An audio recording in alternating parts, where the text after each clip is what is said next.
see right now. All right. Let me see if I got this shit right. Check this audio real quick.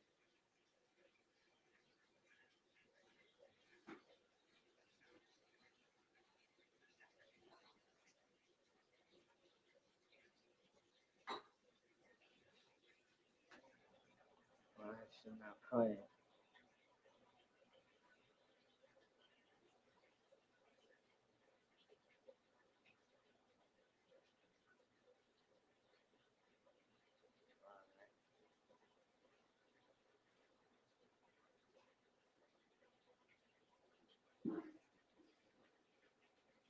It's not playing. I should be able to hear something. All right. There we go.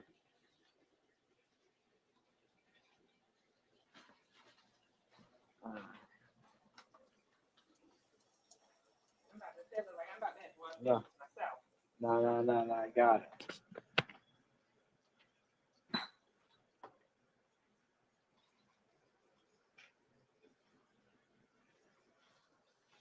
Make sure I can get the audio and stuff. Have the audio playing.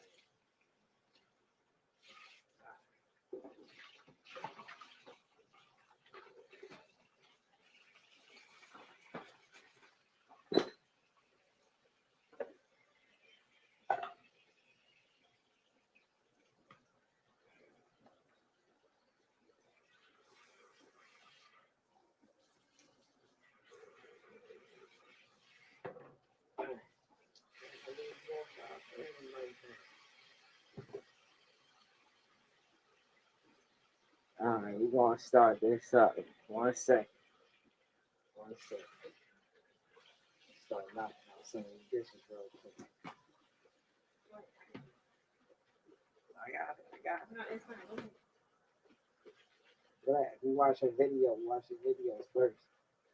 So yeah, we straight.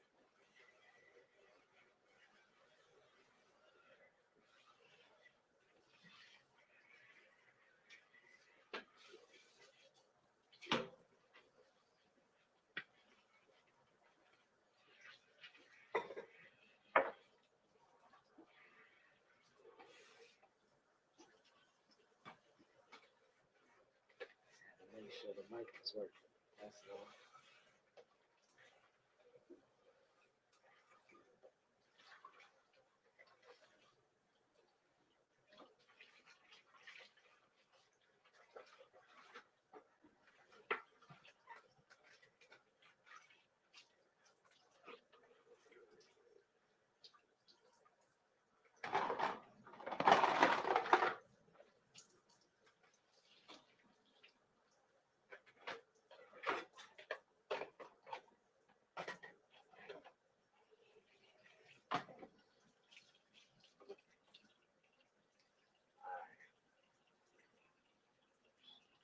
So first video we gonna dive into what Zay sent. Zay sent something that I found interesting. It was like all that for everything that I was seeing inside the video. I noticed a pattern. It was just a lot of white people that was doing this shit, and it's like, bro, how do they even get a chance to get even do half the shit that they do? Like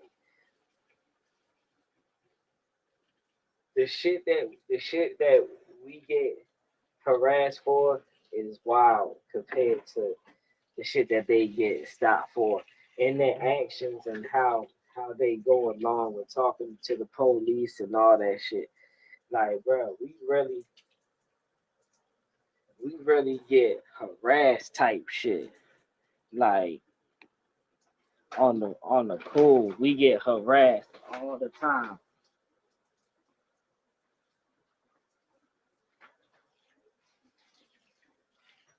So it's not like we just not like we even had anything to do with anything most of the time. A lot of times we could be calling the police for our protection type shit. And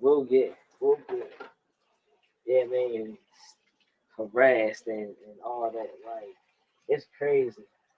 It's crazy. But what I said, Zay sent me uh a wild video that I wanted to share. So we're gonna get into that. Then we're gonna just watch like the interactions with us type shit.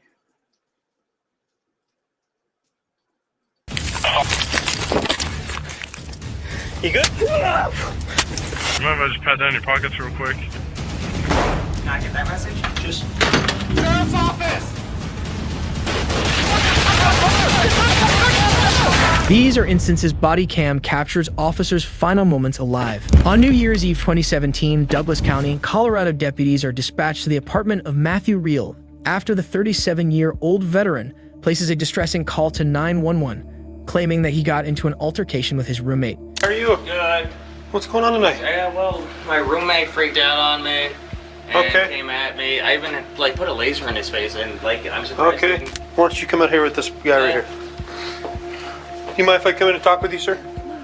Is he on anything? Is he have any mental disabilities or? Not that I know of. Did you guys get in a physical altercation tonight? No. Okay. I'm just gonna get your name in, sir, and then I'm gonna get out of here, okay? As Deputy Zachary Parrish speaks to the roommate, Reel argues with another deputy downstairs. So Parrish heads down and attempts to de-escalate the situation. Hang on. Sure you're okay. Yeah. No, I know. Are you okay? Yeah, no, I'm fine. What's your first name again? Matthew. Matthew. Zach. Good to meet you. Good to meet you. After 20 minutes, deputies are unable to confirm if any crime had occurred, so they release Reel without issue. However, 2 hours later at 5:20 a.m., Reel calls 911 again asking for deputies to return. Before they arrive, officers are informed that Reel is a veteran suffering from PTSD and may pose a threat to himself and others. Shortly after, a team of 3 officers returns to check on Reel. Happy New Year! Hey, Matt, it's Zach. Well, I wonder if I can message this ring or Well, what? can you help me? Yeah, I can. You not get that message? Just... Well, I don't think there's anyone else in there. No. We're gonna take him. We're M1. Deputies decide to place Reel on a mental health hold, but they first must gain access to his apartment. But they have no way of knowing that he's barricaded inside his bedroom with a loaded rifle. Sheriff's office!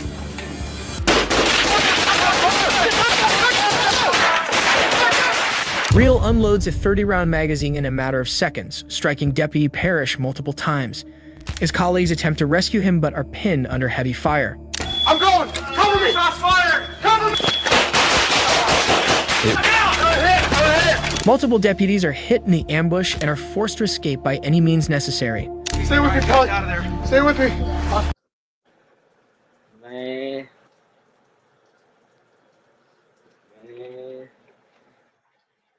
See that shit?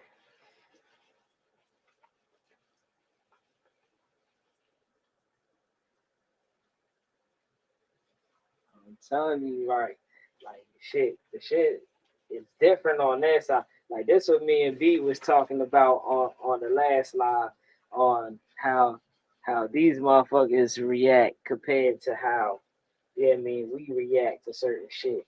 Like them motherfuckers really take it there type shit, bro.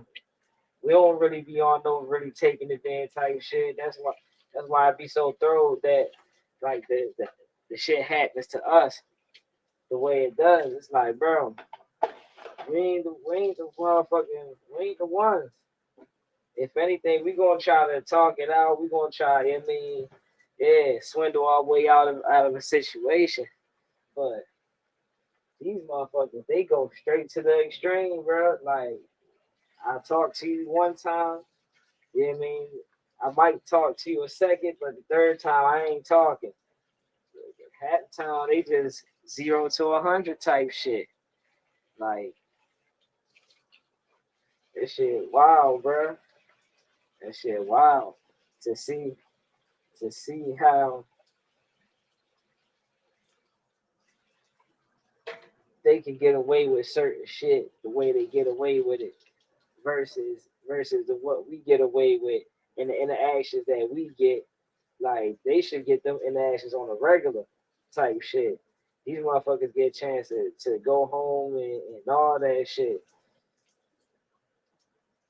We barely get a chance to go home off a traffic stop. You see what I'm saying? We barely get to go home off a traffic stop. Let's keep going.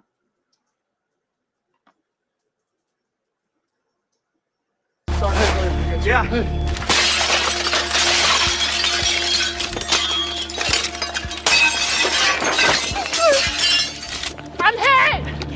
I'm hit! Blue coming around! You alright? Where you hit? Where you hit? Chest. Where you at? In the chest. Okay. Open it. I'm bleeding. Where in the chest? Where in the chest? Right here. You don't find Adam. I'm shot in the chest. Like this. I don't see you, dude. She's inside with them. I'm shot in the arm and the leg, Sarge. Open it. I need a flashlight over here. You're okay. I don't see blood. Oh, I see blood. He's shooting out the window. Get it out of here. This way. Tell me over here. Over here. On the ground. I got you, buddy. I got you. We don't care about you. I got you, buddy. I got you. You're okay. You're going to be all right. As the injured deputies wait outside for backup, they struggle to find Deputy Zachary Parrish. But it's only at this moment that officers realize he is trapped alone in the apartments. Parrish is still in there. We have one deputy down inside the apartment. I'm not getting anything from him. All of us have been hit at least once. Shots fired. Yeah. 3 officers hit, one's down with medical and SWAT on the way.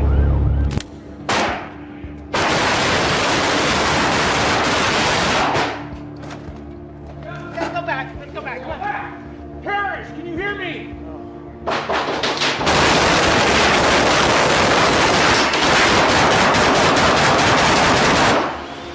After more officers arrive on the scene, a showdown with Real ends in his death. Deputy Zach Parrish had only been on the job for 2 years at the time of his death.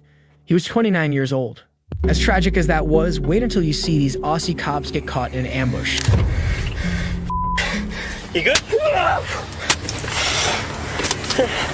On December 12th, 2022 in Queensland, Australia, constables Rachel McCrow, Matthew Arnold, and Randall Kirk respond to a remote property on reports of a missing person.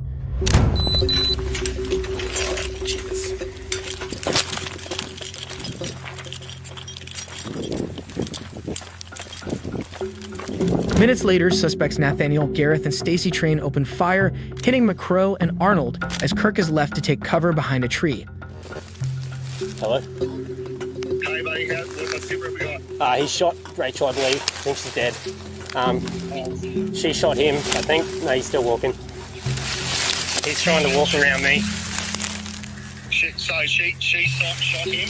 Oh, no, she shot at him. There's 2 of them. They've got Matthew's gun now. Okay. Hell, mate, hang in there. What about the other 2? You got eyes on Keely and Matt? Matt's not moving. Rachel's not moving now. And Keely I haven't seen. Where are you all pushing behind the tree? Yes, but he's walking over. There's 2 of them. Walking over towards you? Yeah. What do you want me to do? Mate, you got to look after yourself, buddy. All right, stay behind that tree. That's the only thing you got between him and her. Between you and him. Yeah. You got long rifles? Yeah, long rifle and Matthew's pistol. He's coming over. Should I run? Have you got trees behind you? Yeah, maybe. Hey, do they know where you are? Yes, they do. Hey, can you, obviously scramble from tree to tree to try and retreat out of there? I'll try. To try and do that? I can try. Want me to do that?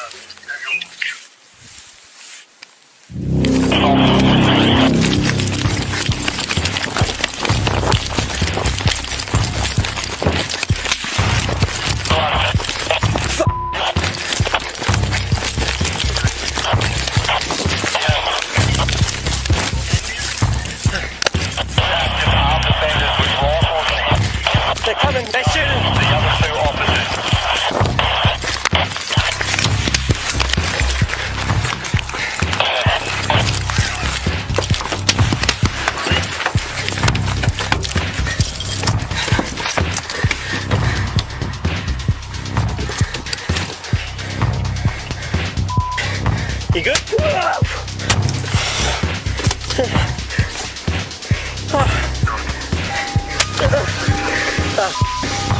Think of shot. Tonight, 2 former officers charged with fatally shooting an unarmed black man. One.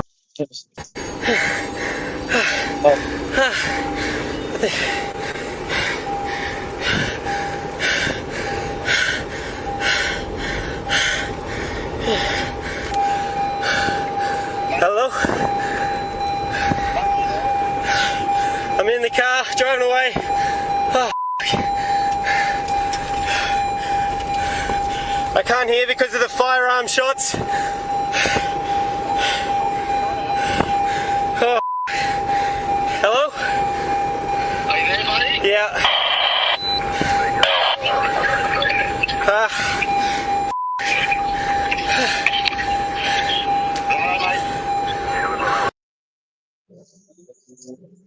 I'm saying, bro.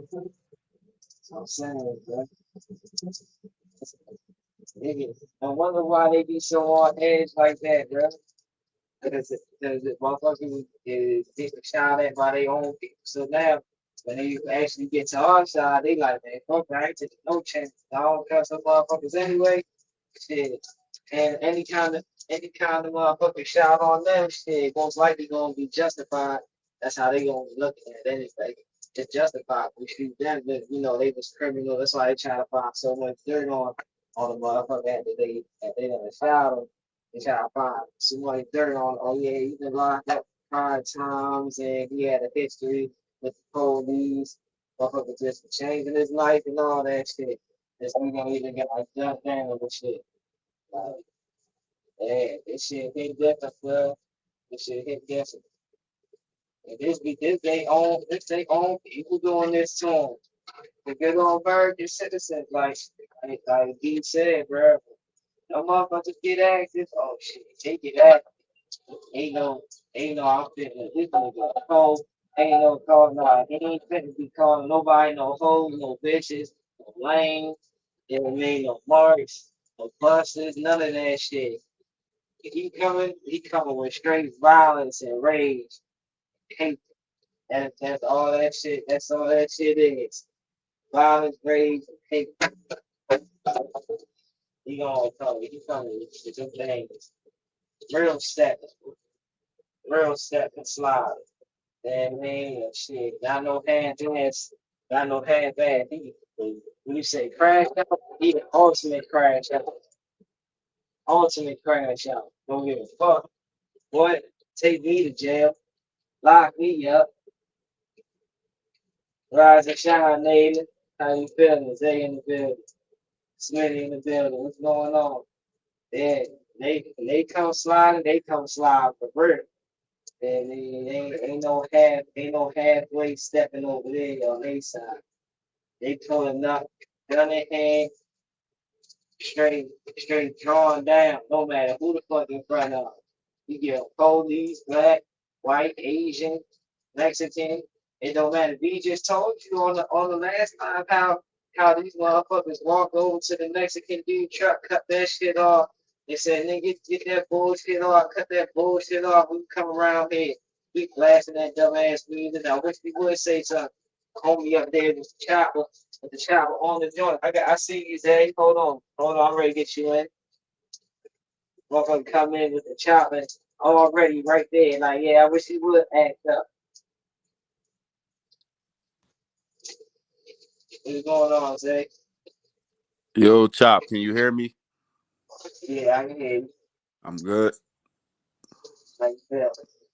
Yes, sir. Good morning. Good morning. Good morning to everyone. How y'all feeling this morning, man? Probably knocking out these bitches and stuff and starting this pre-live before we get to the other one later on today. So yeah, trying to get 2 more minutes for y'all. Yes, sir. Yes, sir. First of all, starting this video off, I want to make a public announcement. Like, we not making this video to try to offend anybody, to offend anyone. You know, this what's going on in our country, man. Like, we just try and spread the truth. We try to help our people be aware, have situational awareness. You get what I'm saying? Because we still think, well, people still think racism is not going on because motherfuckers ain't out here getting lynched and motherfuckers ain't out here killing people at a vast majority rate. Nah, bro, this shit's still out here, man. We dealing with mental racism. You know what I'm saying? It's not so much physical, because I could be real, I could be honest. We self-sabotage each other sometimes. You get what I'm saying? So I just want to make that announcement. You know what I'm saying? I get what you saying. Yeah, nah, they still mention motherfuckers out here, but they ain't doing it like you said at the rate that they was doing it back in the day. You know what I'm saying? It's the motherfuckers still getting lynched out here. Also, yeah, man, we still hate niggas type shit. Go get the biggest and tallest tree. We gonna hang this motherfucker from. You know what I mean? So Oh yeah, yeah, and don't, you know, take my word for granted. You know, it's motherfuckers that's out here getting lynched too. It's just that it's not going to be on the news because, like I said before, these motherfuckers is in high positions, like, you know, where they could cover shit up and shit like that. So oh you know yeah, what I'm that saying? shit gets time, and then yeah, I mean that shit forgot about. Yeah, so yeah, we definitely get into that. We definitely gonna get into that joint because one thing I know for sure, I mean, that's why I told people on the last side, where all y'all black folks, man, y'all just shut the fuck up and sit back somewhere, because we're gonna come out, yeah, man, something gonna come out to where though, yeah, it's gonna tarnish our name and shit like that. It's already shit starting to play against us type shit. So just black people just sit the fuck back and just enjoy the show at this point, bro. Do not put yourself on no type of radars. But no, you know what I'm saying? Facts. This shit, Facts. we still not being fucked with anyway. You know what I mean? They still don't fuck with us anyway. So on motherfucking thing just because we voted for Trump or we on their side. No, hell no. Remember, 4 years ago, y'all motherfuckers was laughing fuck down the Trump. So they ain't forget about that shit. Yeah. Hmm. Just we fucked up and sit the fuck back. Let them handle their migrants and shit like that. And take care of them. And man, that's keep our hands off the radar for these next 4 years. Put yourself on the radar. Yup. That's why we here now. Right? This is a good topic to bring up because it goes with what we were talking about on the last live about how these motherfuckers get answers for this. Their actions and non actions is two different actions. Like we we might talk and whoop a lot before we even get to some action type shit, and then nigga might go the other way type shit. Nah, these niggas get the motherfucking whoop, nigga. If they fighting and scratching and all that shit come out, but they whoop. It's a different kind of whoop. Different kind of whoop. Oh Like, yeah, for sure. We seen multiple times where, you know, where we get the woofing. It was a recent thing that happened down in Florida. A guy, he was on his property, and he wound up getting killed by the police because a deputy came and violated his right. land or whatever, and he called the police on a deputy, and they wound up killing him on his own property. So it's like we just got to be aware. We got to stop woofing. And if y'all have kids, man, have in the back of your mind, like, look, I gotta go home. Fuck all this. Stop being compliant, you know. And this is another thing. I know this is off topic, but this is why fathers, this is why men, we have to come back.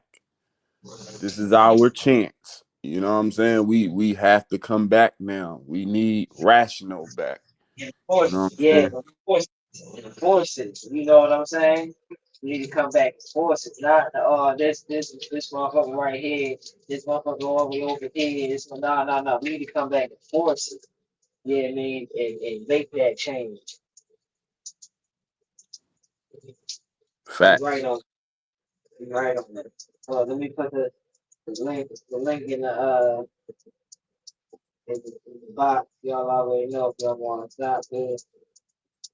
It's in there. And once again, like, this ain't nothing personal. This ain't nothing towards white folks. But I'm gonna tell you like this: if this offend you, you don't want to hear it. This ain't got nothing to do with you. You could turn this off. You could turn this off. Go somewhere else. Real talk. Because we ain't here for the bullshit, man. We here to educate. You know what I'm saying? And this time, motherfucker, we know, motherfucker, anybody who talk about that racist, we know deep down inside how motherfucker, y'all really feel. You really feel like it's racist out there. The only way race work is that motherfuckers is all going along with different races. Like I'm black, I'm white, I'm this, I'm that. That's the only way that shit works. If y'all motherfuckers don't go by that, just go by I'm an American. I live in America, I'm an American. Yeah, I mean that shit start changing. Because when you leave out of here, no matter if you black, white, or whatever, you go to a different country and you get to talk to them, they're gonna be like, oh yeah, you're an American. They ain't gonna Yep. say you're an African American, you're an Asian American, you're a Mexican American. No, they gonna be like, nah, oh shit, no, you're an American. Okay, I know how to carry you. I mean shit. You're an American. I know what y'all like. Yep. So let's get that understood. Let's get that understood. You don't look at shit. No other kind of way. Let's start this joint back up.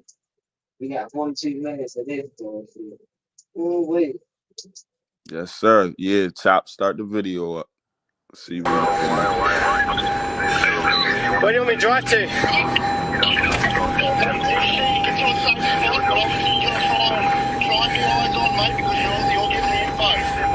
Yeah, well, there's two of them.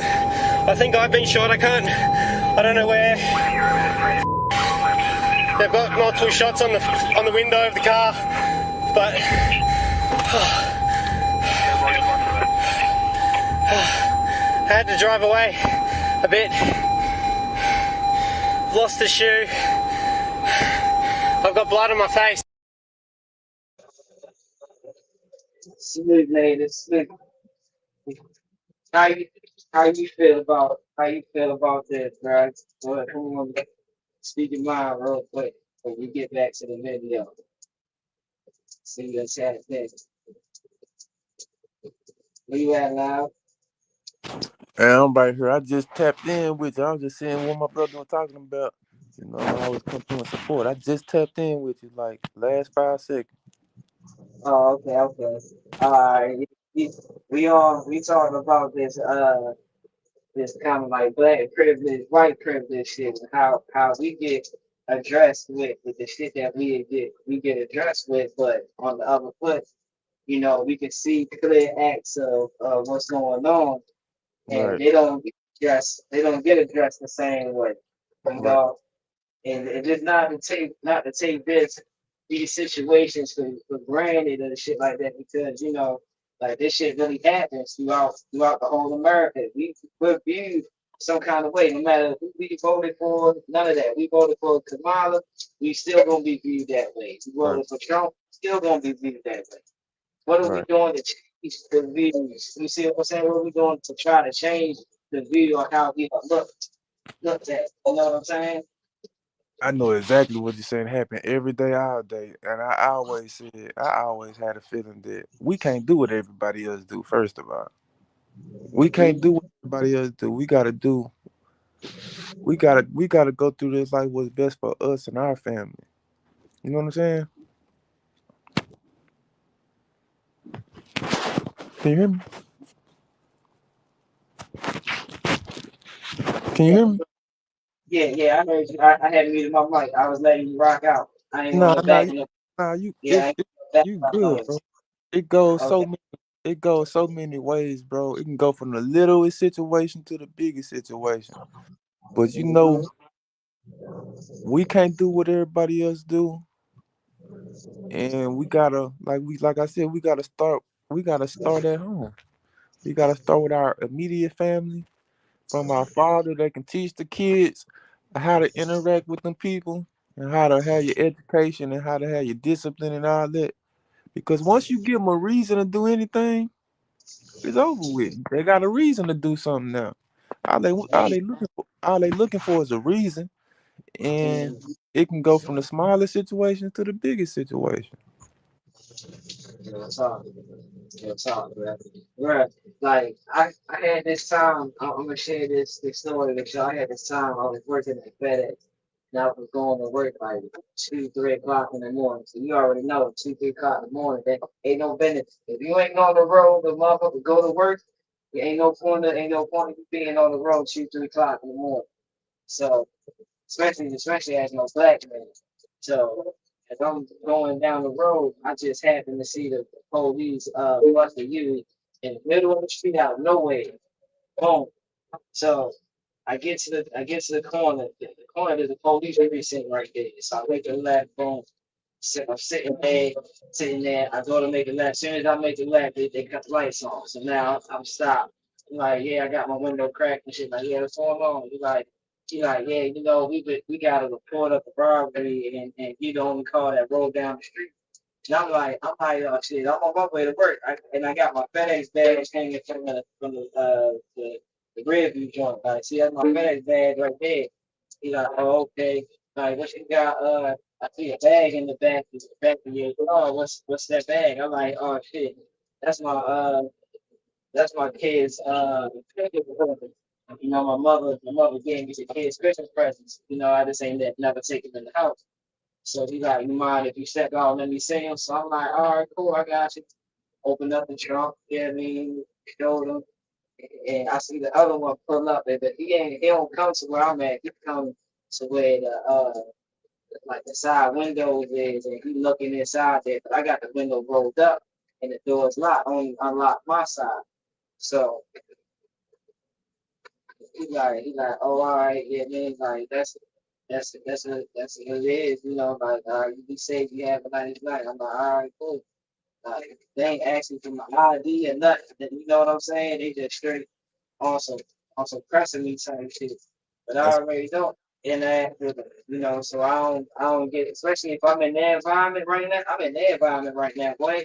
They get to look at my ass right now. Nobody know what's going on. You that's feel what me? I'm saying. But you handled yourself in the right way. Had your work uniform on. You know what I'm saying? So they really can't do nothing to you. But if you was just an ignorant Negro, and what y'all put me up? I'm on my way to the goddamn work. Y'all over here messing with me. Maybe had a car smelling like something. You would have been out here. It didn't matter if you did something right.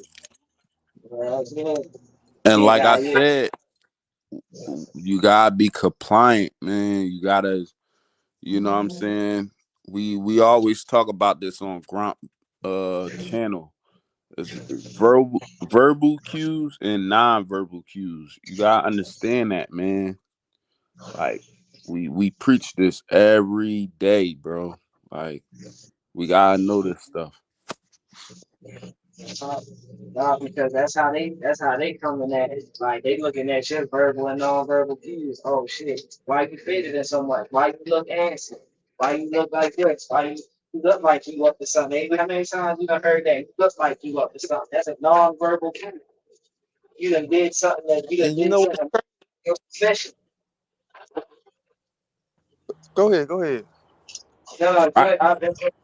Right, and the motherfucker just might pull you over because they bored. Ain't shit going on.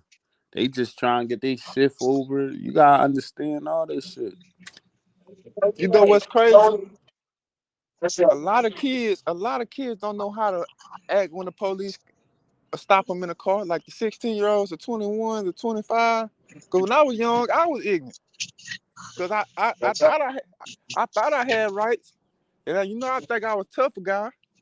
But Like I said, most of us been raised by our moms, and on top of that, exactly. nobody study law. Nobody really study the law. Motherfuckers just say, "Oh yeah, I know my rights and this and that," because somebody else said it in the video.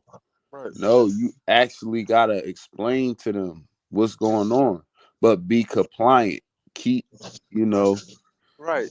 And that's where the fathers do come in, and then we need a class for that in the community, like almost once a month or something for these kids, because these kids don't know, they ignorant. They gonna have some smoke in the car. Ain't no telling what them boys. They gonna be 4 deep. You know what I'm saying? It's gonna be a lot of stuff, because I was that same young kid that didn't know nothing, but I was out here I was Right. out here head first. You can't tell me nothing because I ain't did nothing wrong. Officers, do what you gonna do, nigga. I Right. mean, do what you gonna do. But Right. We don't take the time to study the law. We don't, because we put all this time in on the boys. We put all this time in on hip hop but half culture. these kids don't got around in the house to really show them and break it down. They like got uncles or something. But if we can have a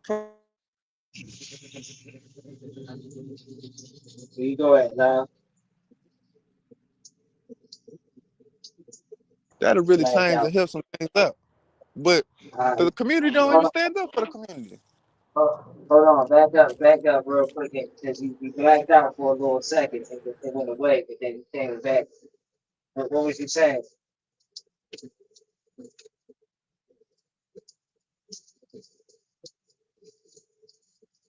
Hello?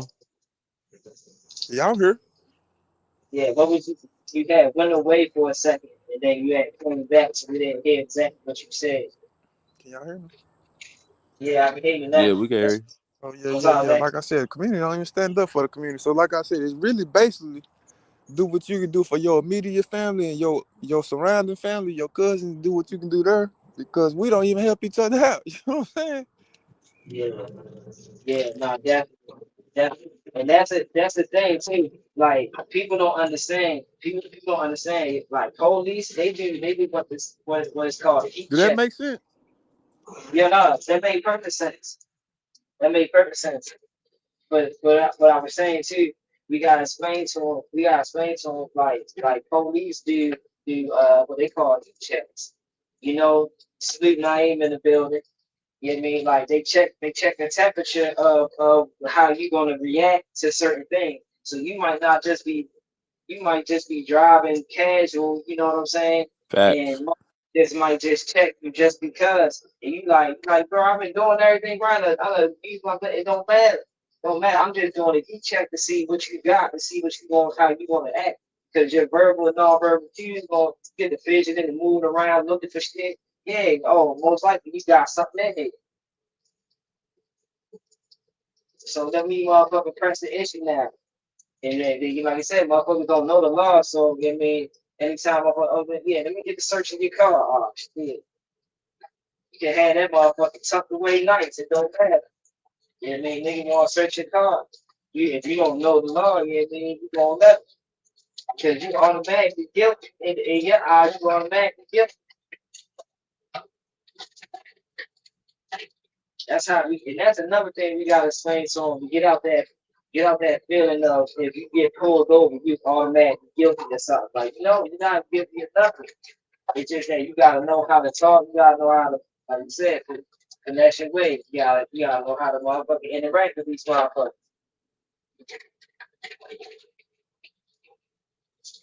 Yup.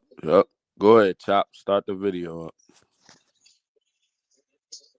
Yeah, I'm ready to playing this, man. This shit gonna be wicked as it's going. I don't know where I've been shot.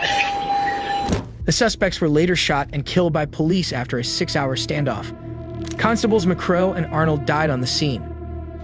This officer is lucky to have survived, but sadly, Officer Tyler Stewart wasn't as fortunate. There's nothing in here? No, this is my smoke. Okay. On December 27, 2015, Flagstaff, Arizona Officer Tyler Stewart responded to the home of 28-year-old Robert Smith, where a domestic violence incident was allegedly occurring.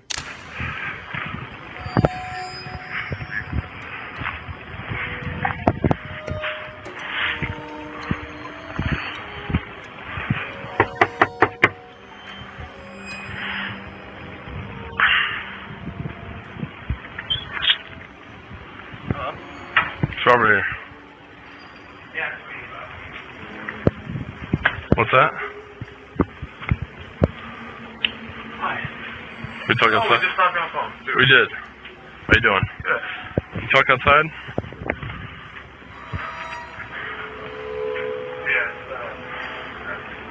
Officer Stewart asks Smith if they could speak outside, and Smith goes to retrieve his coat. But unbeknownst to Officer Stewart, he returns with a concealed gun in his pocket. Alright, I'll follow you. Alright. Don't have any weapons in your pockets or anything like that? Okay.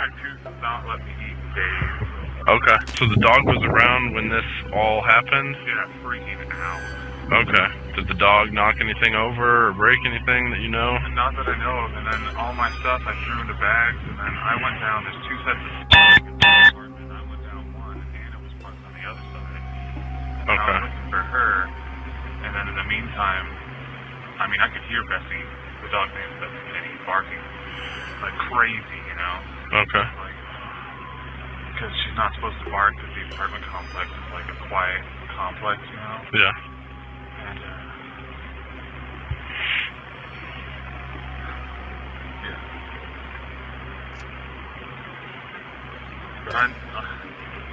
But the whole curtain thing was just...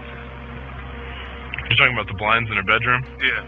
Okay. I mean, those are from my old apartment, and not that it matters, but I put them in the drywall. I didn't have a drywall sink. I put screws in. It was crooked. It was too low, and then it turned into a fiasco. And that's kind of the wedge, you know. Okay. You mind if I just pat down your pockets real quick? You don't have anything in here? No. Okay. There's nothing in here? No, this is my smoke. Okay. Smith pulls a .22 caliber revolver out of his pocket and fires 6 shots, hitting and critically injuring Officer Stewart, before turning the officer's service weapon against him and killing him. After murdering the officer, Robert Smith took his own life. 24-year-old Officer Stewart was pronounced dead at the scene. He had been on the force for less than a year. In this situation, the suspect kept his weapon concealed until the last moment. But what happens when a suspect pulls a gun in plain sight? Hey, real quick. You have a firearm on you? Watch out! On February 4th, 2021, New Mexico State Police Officer Darian Jarek conducted a traffic stop on a white Chevrolet pickup truck for having tinted windows below the legal limit. But when Jared approached the vehicle, he met with a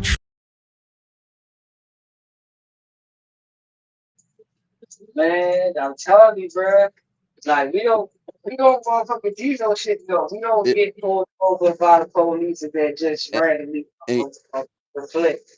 Right, and you see the psychological games they play and how they set the police officer up. This another thing, like, how y'all don't know each other? How y'all don't know your own people? We well enough to know our own people. Like, all right, I know not to go to the club at a certain time. I know certain areas I'm not supposed to be in. You know what I'm saying? Like, y'all supposed to know that with each other. Y'all so comfortable with each other, and y'all giving these dudes chances and all of that. Like, that's why I said They don't understand the spiritual side because they don't really believe in God and all that crazy shit. They believe they are God. Yeah, man. So their belief system is very low. So they can't pick up the vibrations how we pick up vibrations. right. And all right, keep thinking that, and you gonna see God. the real God. Keep thinking that, yeah. You gonna see the real God. And this shit crazy, man. Like, when we was watching the election, the dude was like, yeah, that's one thing, God.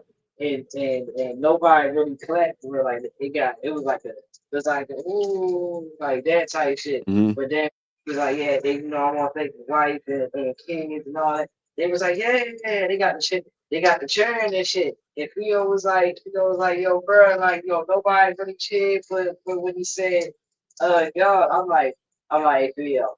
It's like 2, 3 o'clock in the morning, bro. God's not there. God is not there at that time, bro. Demon hours. Yeah, God knows. He already knows. This the wishing hours. I ain't Nigga, supposed you to be. supposed to be asleep at that time. Exactly, bro. The fact that nigga, I had to pray like, man, look, let me get through this election. You feel what I'm saying? Like, Yeah. bro, it was 3 o'clock in the damn morning. They out there partying and drinking and shit, bro. Like, man, if Right. Trump would won that night, bro, like they would have said Trump won, I believe some shit would have kicked off, bro. Right. And another thing I want to say is too, like, mention all you niggas out there that idolize these rappers and these drill rappers and shit. Like, these niggas, how many times we gonna see these niggas get caught by the feds and they surrender? But these niggas supposed to be the most demonist and the most killerist. They got the most bodies, but y'all won't have a standoff with the police. I'm not promoting violence or whatever, but I'm just saying these niggas are so-called demons and all.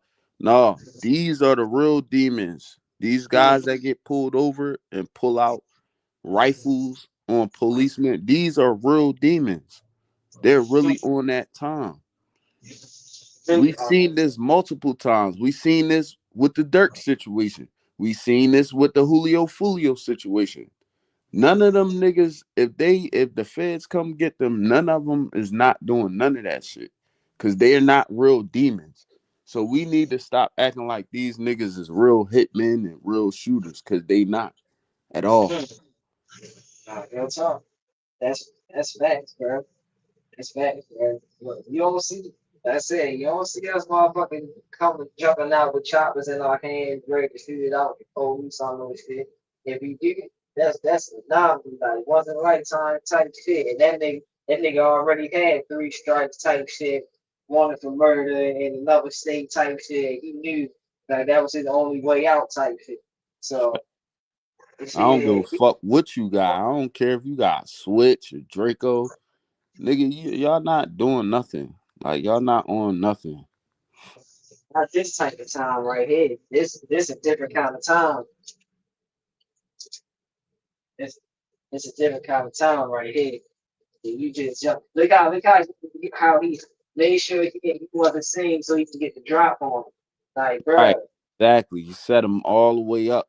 Like, all the way up, bro. He trapped them. Yeah. That's why I said, like, whereas though they're gonna play the psychological game. All right, officer. Yes, officer. They're gonna make the officer drop his guard. They already dropping their guard because these is white people they dealing with. But then when they play the psychological game, they could trap them and set them up and kill them. You know what I'm saying?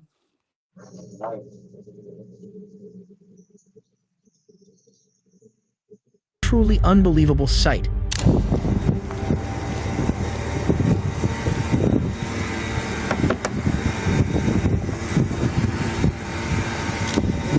Afternoon, sir. My name's Darren Jarrett. I'm with New Mexico State Police. The reason for the stop is your window tint's a little too dark. Yeah. You mind if I open the door? Or if you want to roll down the window more. Dark? Yeah. I noticed you got temp tags. You got a registration for the vehicle? Yes, sir. I'll need registration and your driver's license as well. The driver, 39-year-old Omar Cueva, claims he cannot locate his driver's license or proof of insurance. So Officer Jarrett asks that he move to the squad car to give him the information. Come with me to my vehicle. That way I can run your name and date of birth, and then that way I can get my return, okay? Go ahead. Shut the vehicle off. If you want, it's up to you. Well, I know.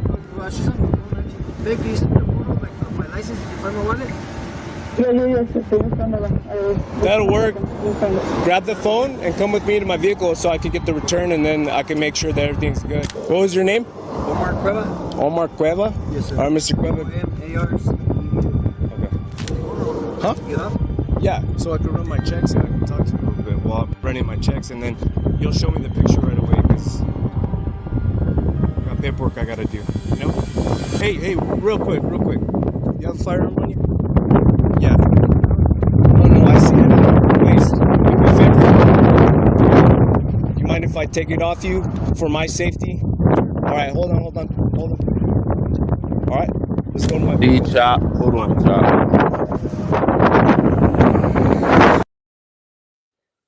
See where that officer messed up at? Right? He was behind the car door. Instead of using his right hand, he should have used his left hand and put his right hand on his holster where his pistol was at, and used his left hand. As soon as you saw that firearm in that car, you should have had that right hand on that pistol. And you know what I'm saying?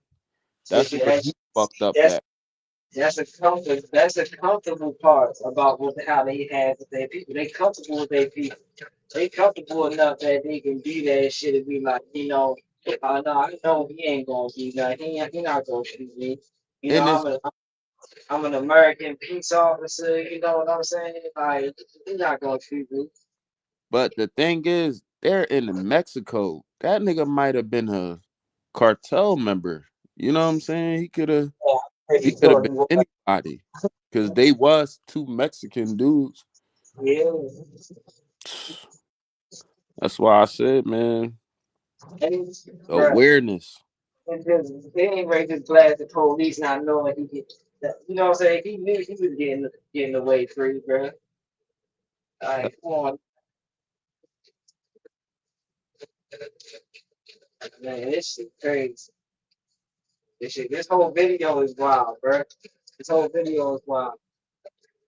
And that's not even to say that maybe all the way Spanish. It might be half breed. He is Spanish skin as fuck. You know what I'm saying? Right. Maybe a half breed. Never know. Never know with these people. I just find it odd that motherfuckers know the type of violence they come with. They just so comfortable and I'm gonna let my guard down type shit. Yeah. Ain't no being comfortable in these times, man. What people like saying, we in 2024, bro. Like, come on. Comfortable. You gotta keep your head on the swivel. You gotta, like, still, even all the way down to, he was going back to like 2015 type shit. Like, right. Before even like pre-pandemic and all that, we can go back to that time. That time was even spooky. You know what I'm saying? We just wasn't seeing it on a full scale. You know what I'm saying? Like we get to that. We get to see it because if something happens now that makes mainstream news, that shit going across every social media network. Right. I think when it hit the double digits, that's when shit just start getting crazy. But yeah, Naeem, you right. Facts. He shouldn't have let him out the car because now he cramped up. Now he don't have no room to pull out the rifle, and he should have stayed on that passenger side because it's gonna be a little uncomfortable to pull out a whole full rifle and point it to that side. You know what I'm saying? So yeah, he should have stayed in the car. Yeah, that's why I said it's the comfortability. Yeah. He should. Yeah, if anything, Now he got space to shoot. Now he could put himself in a good position. He could put himself in the shooting stance and all types of shit. You see how he ducked down a little bit so he can get that joint right, and then when he popped back up, you know what I mean, he had that joint already set ready. Right. He made sure his shit won't malfunction while he's shooting. That's why he checked. He checked first, man. Yeah. These dudes know what they're doing, bro. Like they don't go out in the woods and just shoot at trees. They really train, bro. If you out here just shooting guns out in the woods, man, I feel sorry for you when them lights go out. Telling you right now, you still out here training like that. You still out here playing like that. Man. You're right, bro. Like these people, motherfucking do these obstacle courses and shit. Like they understand how it is running and moving with a firearm and shit. Like a lot of people don't even understand the dynamics of running and moving with a firearm in their hand. That shit. They don't even know the basics. People buy guns and never touch it. People buy guns and don't touch them for months. Don't even fucking buy a holster to the gun. Don't even buy extra magazines. Only buy one fucking box of ammo. Come on, bro. Don't even buy a cleaning kit. Nothing. They buy the gun, whatever is in the box is in a box, and they buy one box of ammo. That's it. That's all. And don't fucking touch it. Don't even have a safe. Don't even got nowhere safe to put the gun. Don't even put the fucking lock in the gun. You know how the pistols, they already got the lock in the damn box. They don't even put the lock on it. This shit is crazy, man.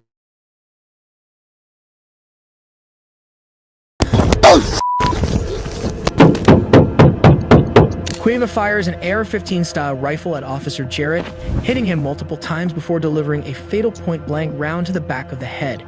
He then flees the scene, leaving Officer Jarrett for dead on the side of the road.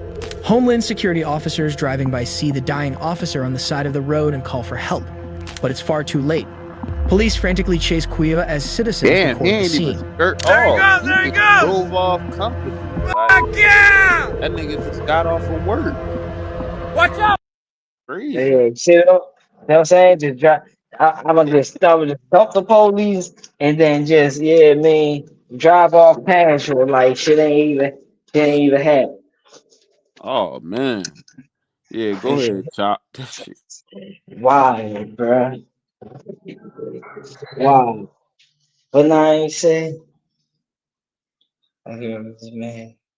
Oh no, but you got to, cause that shit gonna come in handy. That shit gonna come in handy, bro. Shit.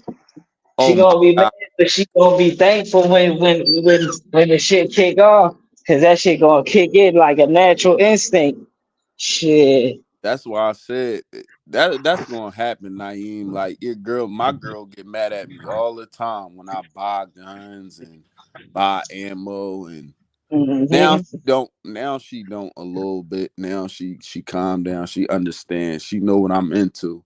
So now she be like, "Oh, what you do today? Was you at the range?" I was like, "Nah, not today." You know what I'm saying? They get mad a little bit, but they gonna understand. You know. That shit part of the game plan. You want to survive, right? Shit, I can't be the only one protecting. Shit, I might get hit. I need somebody to protect me till I get right. Shit, I can't have you out. Can't have you out there talking about what I gotta do, how I unlock it. I'm doing that, and she catch an attitude to shit. I'm doing that. You not doing the shit right though. Oh my girl all the time, bro. Help is not gonna come when you want it to come. Like you gotta practice it. You gotta be prepared to help yourself. You might need, and another thing is, and I told her she gonna go in the range with me too. Like because I told her like I'm gonna need help.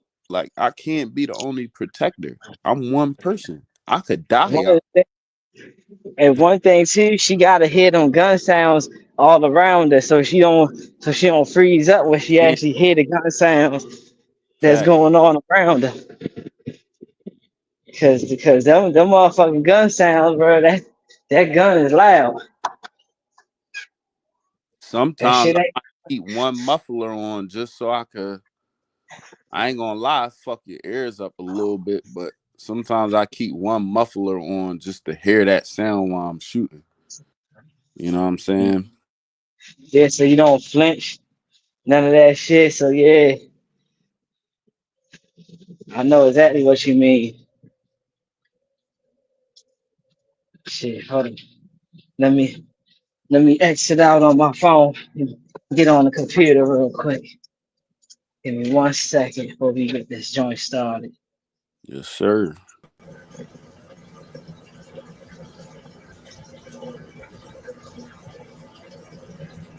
All right, we in here. Let's get this joint started up. Salutes to Loud too for coming in here. Yeah, man, it's definitely was appreciated coming in here. Watch out!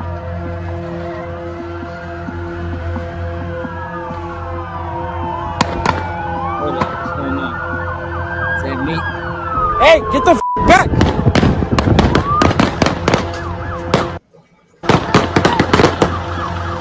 Hold on, let me make sure I get my sound.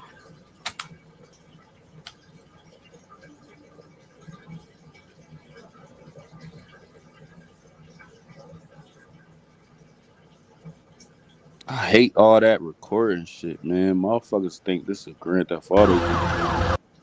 They think this shit a game until that barrel point they go into their direction. Hold on. Let me get my sound at, my audio at.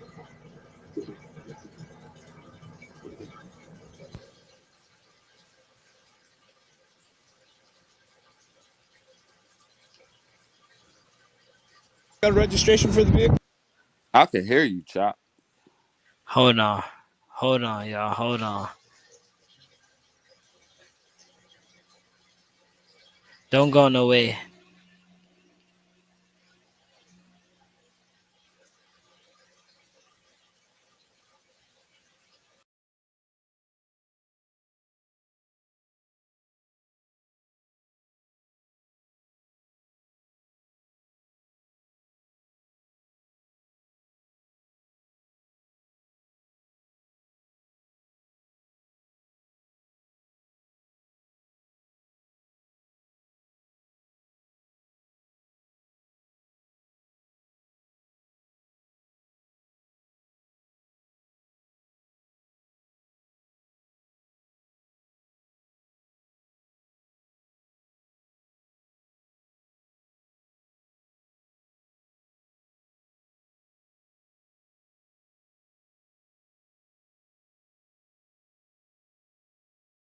It hasn't even been a full week since Donald Jaquavius Trump got elected to be the president. And have you seen what's been happening around the world? Europe is on board. They're ready to purchase oil from the U.S.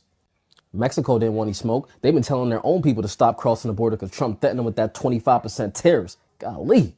The Taliban just called. They don't want to be on the U.S. terrorist list anymore. Whew. Russia.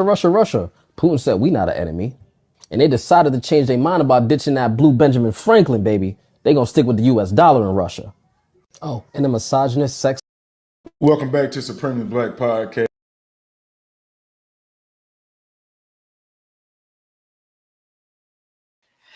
All right, we back. I had to get my audio right. My bad. I apologize, people. I apologize for the confusion. Don't worry. We gonna get back right. I was over here like, hold up, bro. My audio done went out on my headphones. I had to sync it.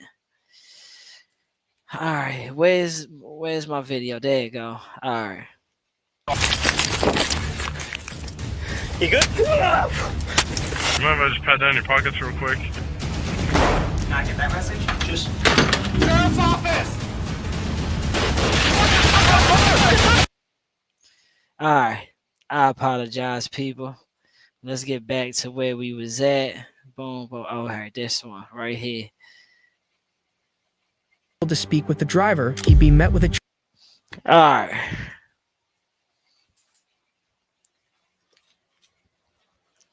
Nine.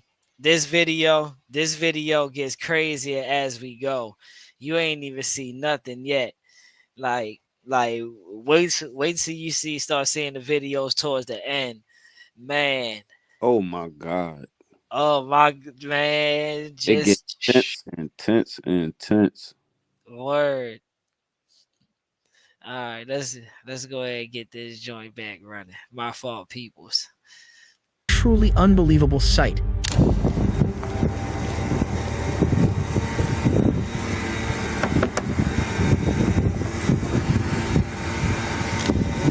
Afternoon, sir. My name's Darren Jarrett. I'm with New Mexico State Police. The reason for the stop is your window tint's a little too dark.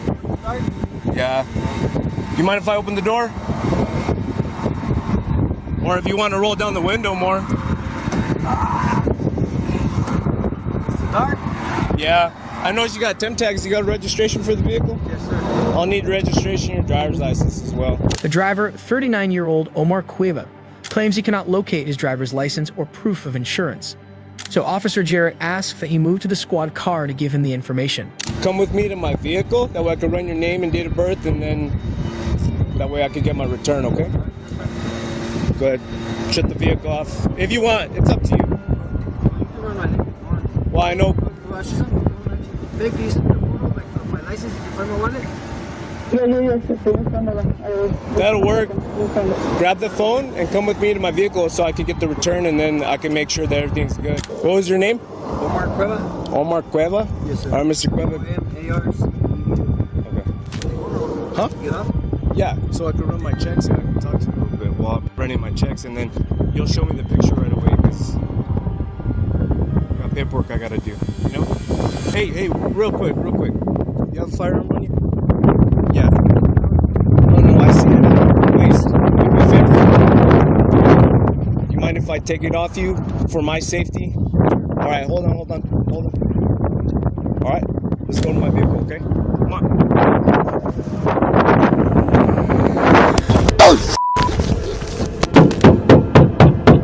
Cueva fires an AR-15 style rifle at Officer Jarrett, hitting him multiple times before delivering a fatal point-blank round to the back of the head.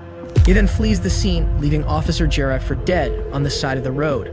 Homeland Security officers driving by see the dying officer on the side of the road and call for help, but it's far too late. Police frantically chase Cueva as citizens record the scene. There he goes! Fuck yeah! Watch out!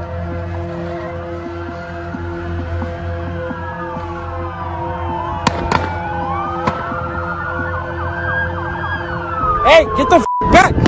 Damn, he dropped another one. Hey, yo, damn. Hey, bro, yeah, he really like that, bro. This nigga really like that. But yo got out and got dropped immediately. Yo got dropped immediately, bruh. If y'all don't know by now, I don't know what the fuck to tell y'all. Man. Yo got out, put 2 on it. Oh, man.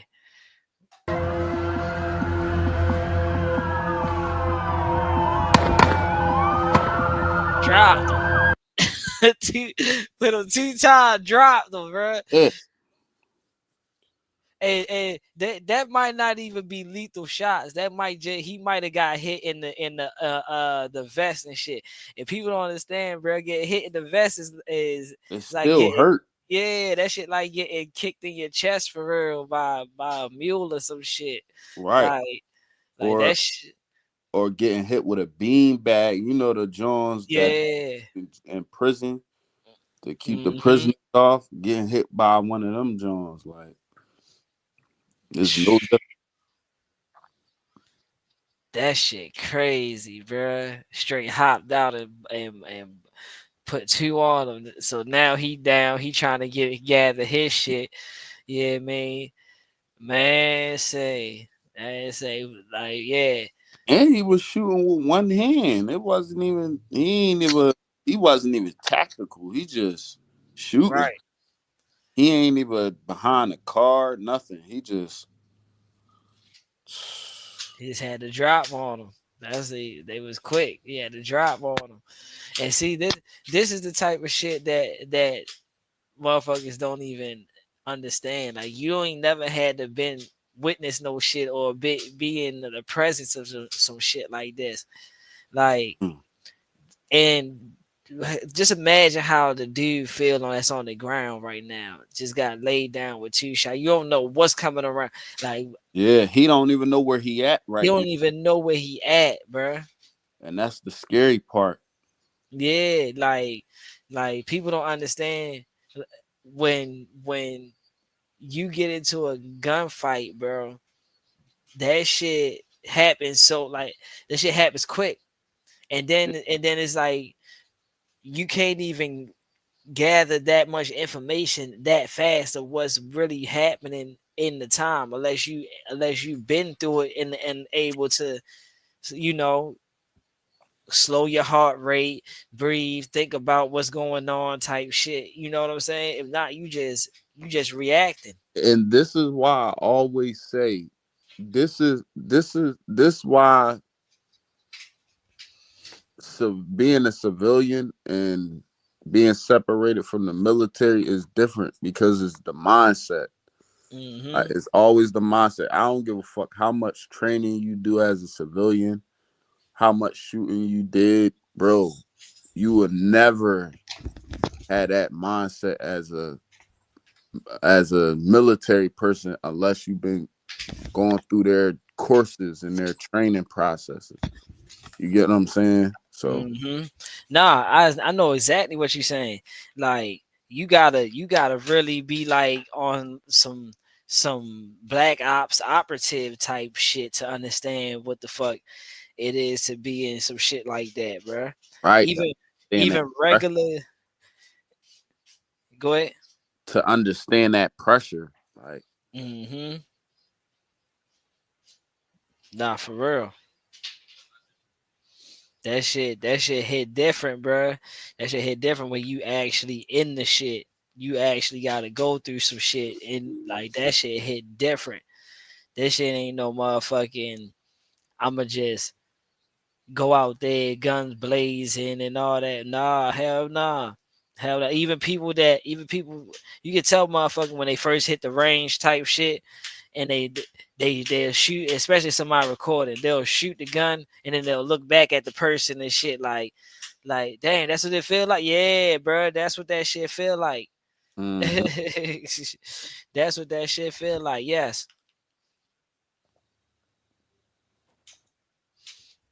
So understand.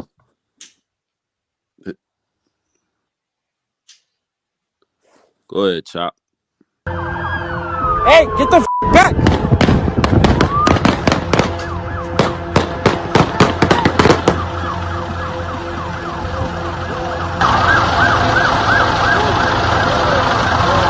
He straight shot at that car! After a tire deflation device and pit maneuver bring Cueva's truck to a screeching halt, he briefly exchanges gunfire with officers. He's struck multiple times and dies on scene. Officer Darian Jarrett was a 6-year veteran of the force. He had 3 children and was expecting his 4th. He was described as a kind-hearted cop who always had a smile and will be sorely missed by his friends, family, and department.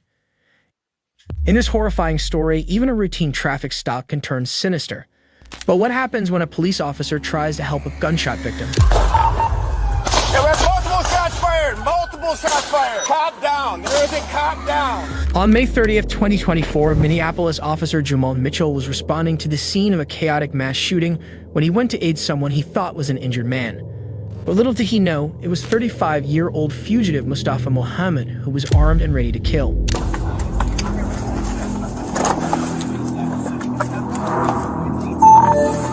Squad 512, look like we have at least 2 victims outside at the location, bleeding. 512 copy. Hey, are we on? Hey! Who shot you? Who shot you? Are there victims inside?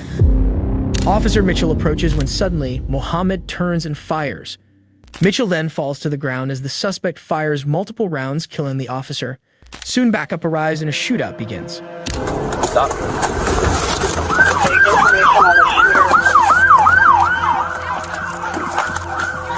Where? Suspect is a black male wearing a hoodie. Camera just shot out here. 20 seconds in place there. Actively shooting. Where? Copy. Actively shooting 22nd Blaisdell.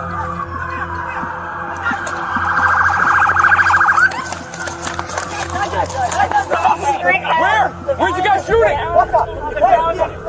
That guy, come here. You're on the ground? That guy, yeah, go. That guy,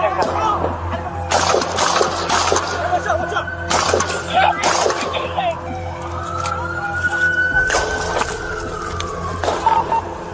Yeah, we have multiple shots fired. Multiple shots fired. Where is he? Copy. Multiple shots being fired. Multiple still being fired. Cop down. There is a cop down. Middle of the street. 191, 2 blocks out.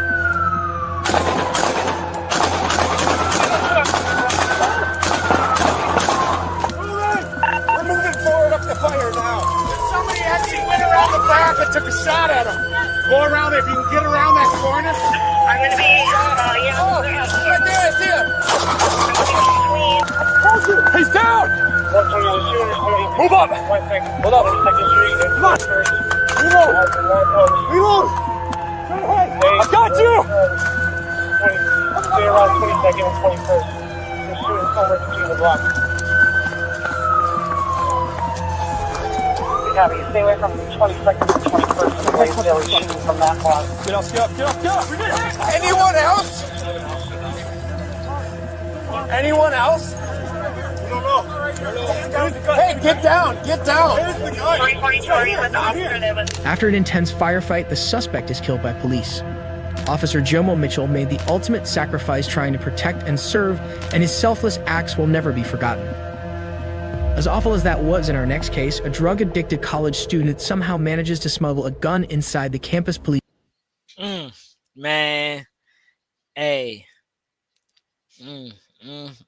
I wonder how much training do the police people be having, because bare minimum. It's like that was one guy. Y'all like that was one dude and y'all heart racing. Excuse me. Bruh. Bare minimum, bruh. They're not, police ain't equipped to handle no real gunfire situation. This why the motherfuckers gotta go through when they have officer involved shootings and shit. They gotta go through psychological classes and shit like that, because I mean they gotta make sure they gotta make sure these motherfuckers ain't getting no type of PTSD or these motherfuckers ain't liking the shit that they're doing. Like some officers like the fact that they get a thrill off being able to shoot a motherfucker and get away with it. Wow. Yeah. So that's why bruh. This right here, I'm gonna show you something. Let me show you something. This why I got these videos. This is why I got these videos, so I can present them as I'm talking. I just gotta pull it back up. So where's the first one at? Where's the first one? Because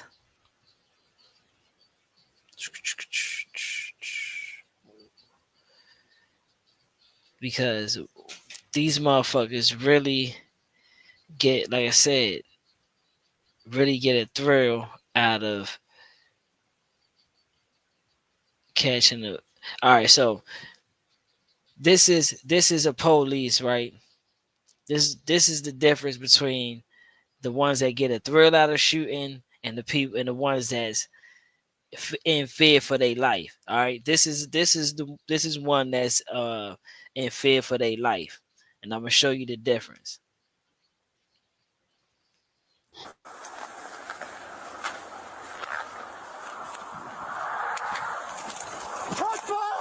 Shots fired! Shots fired! Shots fired!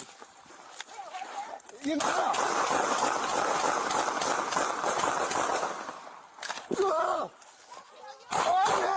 I'm here. What? Ambulance! In the car! I was shot through the car! Do you know your tag number off the top of your head? Whoa. Whoa. Whoa. What? Is this the one Acorn? Where? Right there? Yeah.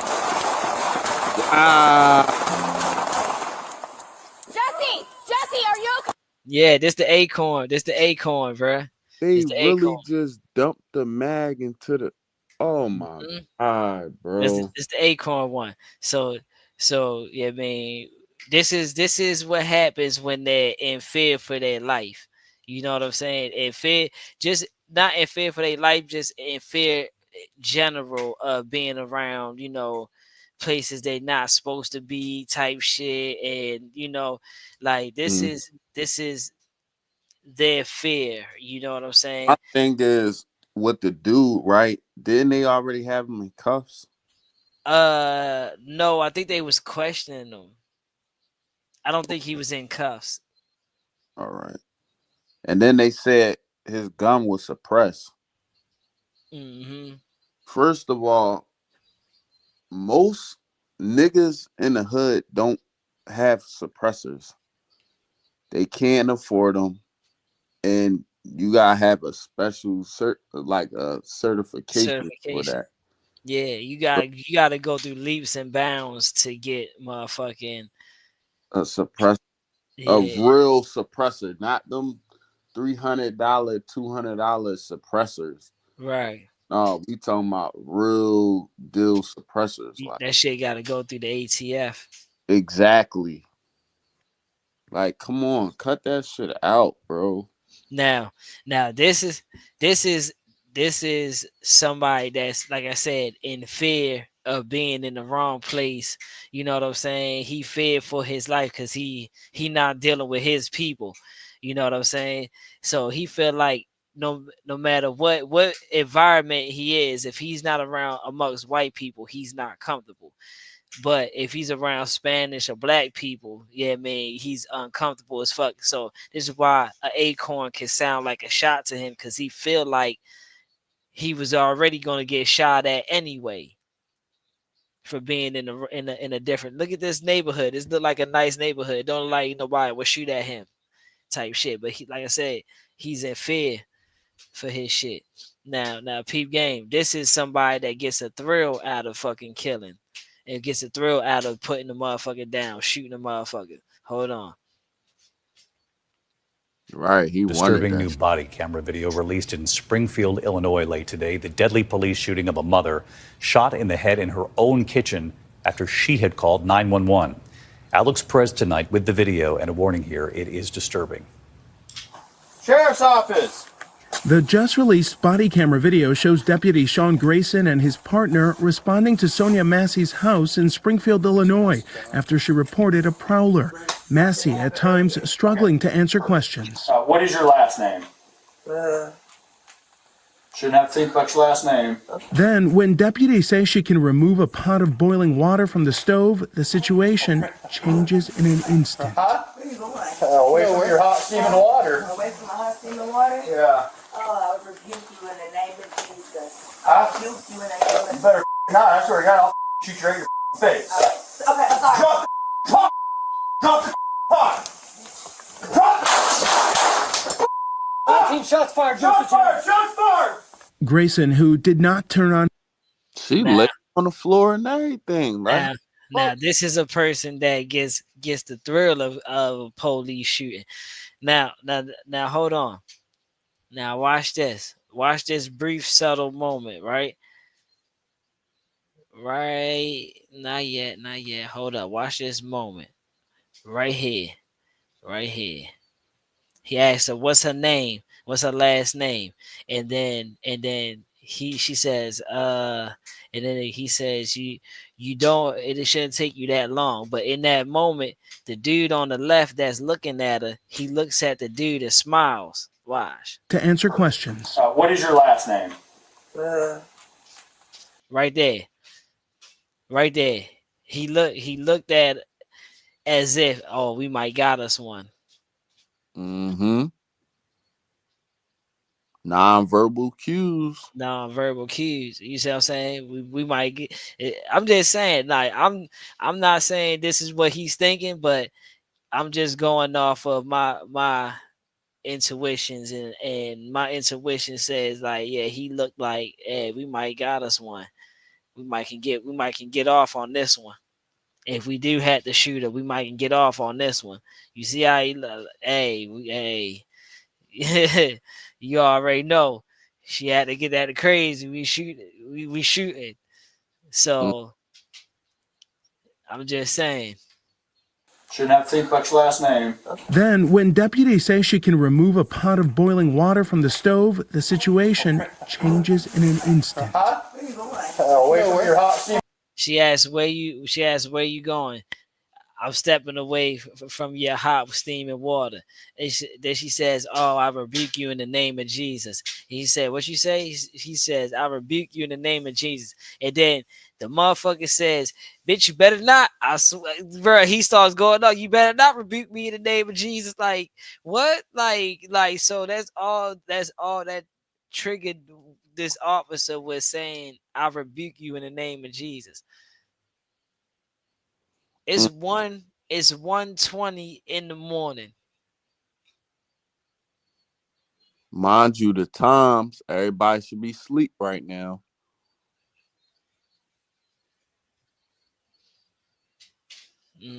Everybody should be asleep right now. Should be in a bed, sleep comfortably. It ain't daytime when they walked up. In water. Away from the hot steaming water? Yeah. Oh, I rebuke you in the name of Jesus. I rebuke you in the name of You better not. I swear to God. You better not. You better fucking not. I swear to God, I'll shoot you in your fucking face. That's your response. That's your response to motherfucking saying, I rebuke you in the name of Jesus. That sounds like some demon activity to me.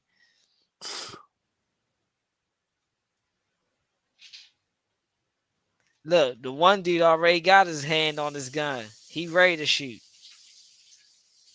And Watch this out. woman. Yeah, bro. Watch how fast he pulled that joint out, bro. Shoot you in your face. Okay, I'm sorry. I shoot you in your fucking face, and then this motherfucking draws and shit. You better not. I swear to God, I'll shoot you in your face. Okay, I'm sorry. Drop the pot. Drop the pot. Drop the 19 shots fired. Shots fired. Shots fired. Grayson, who did not turn on his body cam until after shooting Massey, explaining the situation to responding officers who ask, where's the gun? House is cleared. She was the only one. Where's the gun? No, she had boiling water and came at me with boiling water. You shot her? Yeah. She said she was going to rebuke me in the name of Jesus and came at me with boiling water. Grayson charged with murder. I'm just saying, bro. That's the difference between a scared police and a motherfucker that's just willing to shoot a motherfucker. Right. See, the same way they look at y'all is, oh, they all black, I'm scared. It's the same way y'all should look at them. But be smart. You know what I'm saying? Mm-hmm. Let's go home, man. Like, yeah, we gotta make it home. Shit, that'll be our first thought. How can we make it home? shit, half of us got children out here, man. We can't leave them. It's already fucked up out here for them. Word. That's why I said, bro. Look, I'm gonna say it again. Motherfucking black people, y'all sit the fuck back and enjoy the show, bro. Do not put yourself on nobody's radar. Not at this time. At this time, after the election, you got the post election stress disorder. You know what I mean? Like, you got these people acting out, doing all types of shit, bro. Like, hey, now is not the time you put yourself on anybody's radar, bro. Yup, exactly. Especially if you ain't training. Exactly, especially if you ain't training. And we ain't just talking about just firearms. If you ain't trained doing medic, you know, Shit, roughing, all types of shit. fighting. If you ain't training on learning how to throw some punches, bro, I'm telling you, shit gonna be scary. Shit gonna look like this for you. Yep. So you mind? It's gonna be your ass. Yeah.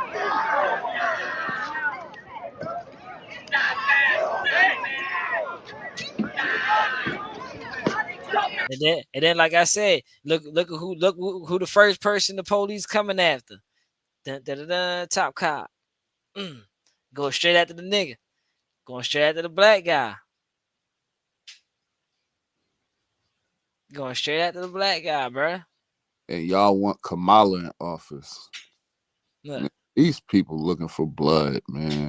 They looking for any excuse. Top cop. Look, we're straight after the black dude, bruh.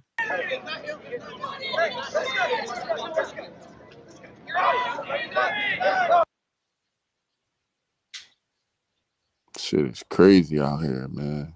Mm-hmm. And Naeem Tragic said, result. Naeem said that dude was cuffed. He was cuffed. So yeah, he still got shot while being cuffed. See what I'm saying?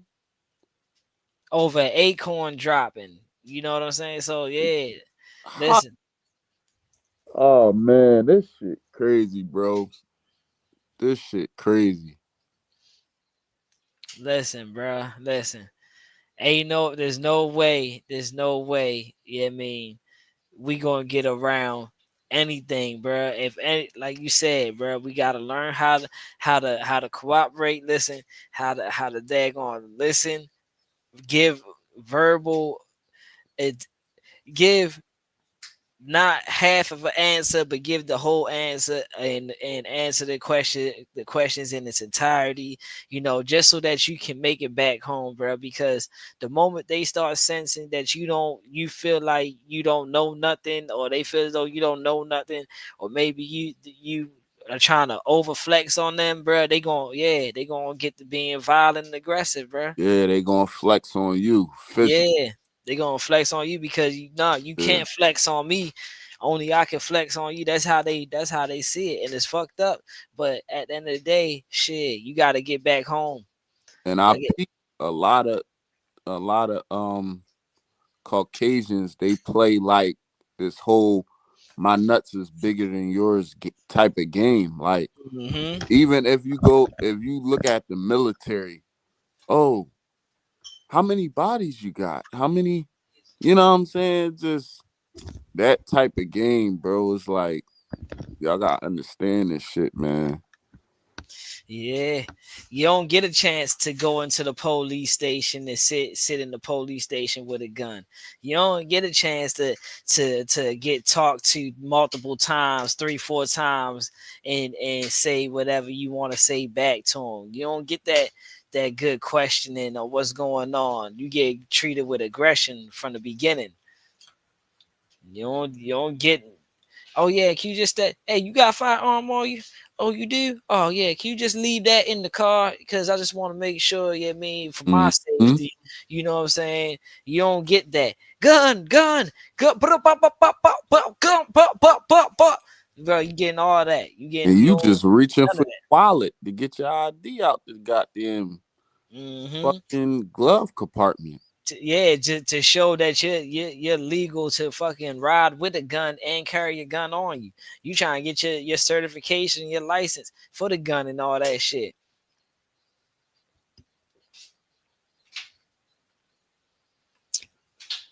What's your name? Andres. No, it's not. What? You have a family at home?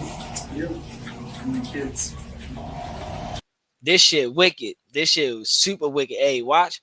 I need y'all to daggone pay attention to this shit right here. Got an officer down. He's shot in our briefing room. We don't know where the suspect went. On October 9th, 2017, 19-year-old Texas Tech University student Hollis Daniels is pulled over after allegedly stealing a friend's gun. You don't have a gun inside the vehicle. You have a gun on your person? Yes. No, I pat him down. Yeah, I pat him down. Do you care if we search your vehicle? Yes, sir. Yes, sir. For You don't want us to search your vehicle? Yeah, but not because I don't have a gun. I just don't want to do that. It's not necessary. No, it is necessary because right now you're We involved black in people, an we investigation. can't That's why do I'm that. asking if You have a can't gun on say, you. "Oh, don't search I the can't car." search your vehicle for a gun. No. Okay, then hang Can't on do to him. that. I'm gonna go there and see what's going on that side, and I'll be back over here. Might as well just put him in the back of the vehicle. Okay. Despite possible evidence of probable cause to search the vehicle, officers allowed Daniels to leave. Damn, he said I tried to kill him? Or he said that I said that? Yeah, that's what he told the other officer. You carry on with your night, man. Get home safe, buddy. The next night, campus police respond to reports of Daniels firing a gun inside his dorm room, including Officer Floyd East Jr. Daniels is no longer at the scene, but officers find drugs and drug paraphernalia in his room. Probably is some drugs and paraphernalia in there, but we can't tell from plain view, so we'll just go ahead and seize all that. And I don't know what those pills are, but there's another in there. And when I was looking inside this box, Motherfucker high on Xanax, Coke, all that shit. That nigga ain't give a fuck. He living it up. That nigga party all the time, party all the time. That nigga out there, bitch, partying up, bruh. Shit. Bumping this shit out those Xanax bars. You already know he ain't popping them. He bumping them. That's a white people thing. They don't just pop pills. They gotta snort them shits. And they shit is official. Yeah, that shit pharmaceutical pills too. They shit ain't stepped on. The real talk. it looks like there's a little bag with some marijuana, maybe. Daniels returns home to find officers tearing his dorm room apart, and when asked to identify himself, he gives them a fake name. Hang on, what's your name, bud? Come here, buddy. What's up? What's your name? Andreas. No, it's not. Come on. What's going on? No, what's going on? We've already talked to your other 3 roommates. We know what they look like. Damn. That was a good try, though. Hey, stand up for me real quick. Do you have any weapons or anything on you? Interlace your fingers on top of your head. Daniels is searched before being taken into custody, but the officer somehow misses the .45 caliber handgun. Look, so comfortable, you know. Oh, this is like my son, you know. He like my son age, you know. I'm gonna give him a quick pat down. I ain't gonna search him. I ain't gonna search everything, you know. I'm just give him a quick pat down and shit. It's like, nah, man. Mind you, you're a black man on campus, right? You're a black young man on campus. They would have kicked your door down because if they would have heard about, oh, he's armed. Then on top of that, you got drugs. They would have kicked your door down because number one, you're on a college campus. They would have got you the fuck out of there. Real talk. You know what I'm saying? Now, I don't know about them firing and shooting at you because it's too many people around. They wouldn't have shot at him on campus, but they'd have definitely kicked that door. It'd have been definitely SWAT members in that bitch kicking that door. Hell yeah. Yeah, they would have hit that bitch with that little metal rammer and shit. Yup. Yeah, they would. Yeah. Think where you at. Look at your locations. Look at your surroundings. The royal areas you in, the quicker they're gonna get you the fuck up out of there. Real talk. You know what I'm saying? Conceal in his waistband. Spread your feet out a little for me. What's all in this pocket? Money. Money? Yeah, I can take it out. Yeah. Is it okay to just empty out all your pockets? Yeah. And hold up. Mind you, if his friend, they both should get locked up. Because if his friend go to the same schools and y'all have a firearm on school campus, y'all both should be locked up. Ain't no, you know what I'm saying? Because the crazy part is he's only got in trouble is because somebody reported that he stole a gun from the other kid. So this is the only reason why the police is even interacting with him, because the first night it was reported that he stole a gun for somebody else on campus. That's already fuck up right there. 2 of them should get banned. Hell yeah. This shit is diabolical. But see, this motherfucker is the ultimate crash out though. Like we ready to Yeah. see, we ready to see the crash out in them. Like it's ready to happen though. Kids while we're doing this. Do you have? Don't move your hands. Do you have, is that necessary? I'm asking you a question. No, I don't consent to it. No. Okay. While being transported, Officer East misses an opportunity to catch Daniels when the gun falls to the floor. Yet despite being handcuffed, Daniels is able to reach for it and conceal it in his sock. I'll be clear. 1-1 male. Good. What was that big thump? Oh, my handcuffs. Officer East soon makes another fatal mistake by uncuffing Daniels. If you cooperate with me, we'll go ahead and pull these cuffs off a little bit, okay? Sitting uncuffed in a room with the officer, Daniels asks Officer East a series of chilling questions as he reaches for the gun. You have a family at home? Yep. How many kids? Pretty old. Seconds later, Daniels pulls the gun from his sock and shoots Officer East to death before fleeing the scene. 911, what's your emergency? The campus is put on lockdown as a search begins. 658. The PD is not secure. And he snuck a firearm in the goddamn police office. Oh my God. In his sock, in the car, in his sock, into the police station to shoot the police dude that locked them up. Once again, the comfortability. And first of all, as a police officer, if you heard a thump, you could keep all this shit yourself. You don't gotta approach him. Oh, what's that thump? And look, get out the car, search him again. You know what I'm saying? Like this the shit I'll be talking about, man. See, but like I said, I see myself in this kid.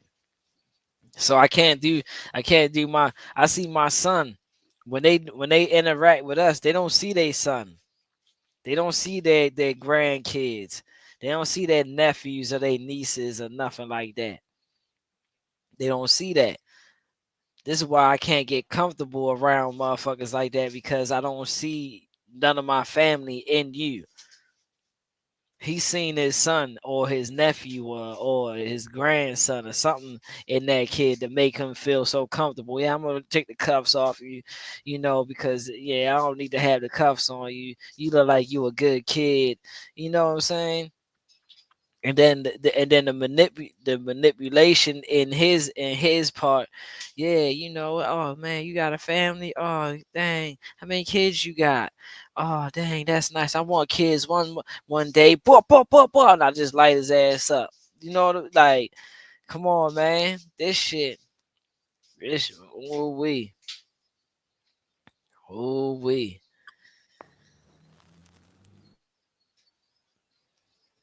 That's spooky. Got an officer down. He's shot in our briefing room. We don't know where the suspect went. He's about a 19-year-old white male, skinny.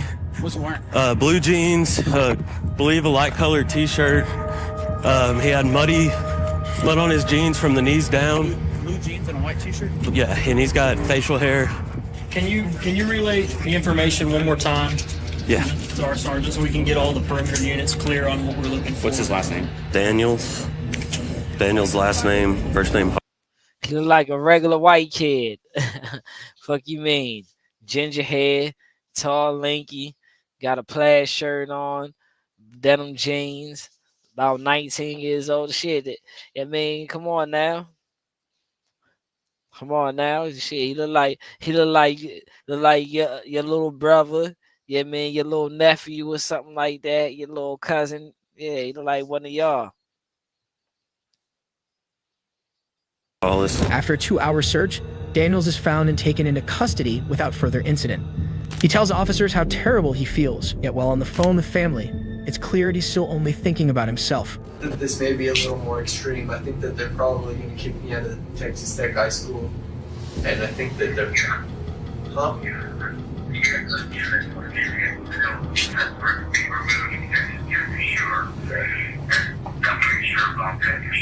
When asked why he did what he did, Daniels provides a pathetic response. They busted me for drugs and marijuana, and they took me back to the station, and I just, in my head, I thought, you know, I can't have this third strike against me. This is gonna be it, you know what I mean? Not thinking logically, and so I did something very illogical, and regret it deeply, and I don't know ever how I'll ever make up for it. Okay? Does that kind of cover what you're asking? It is later alleged that Daniels was suffering from mental illness and the effects of long-term drug abuse at the time of his crimes. He was given life without parole. Cat, bruh. Mental illness, long-term effects. I mean, me and Theo talked about this, right? And I got to telling them, like, bro, like kids with ADD or ADHD and shit, bro. Like these kids be on medication till they like 13, 14 when they just like completely out their system and shit. So these kids don't know nothing about being sober.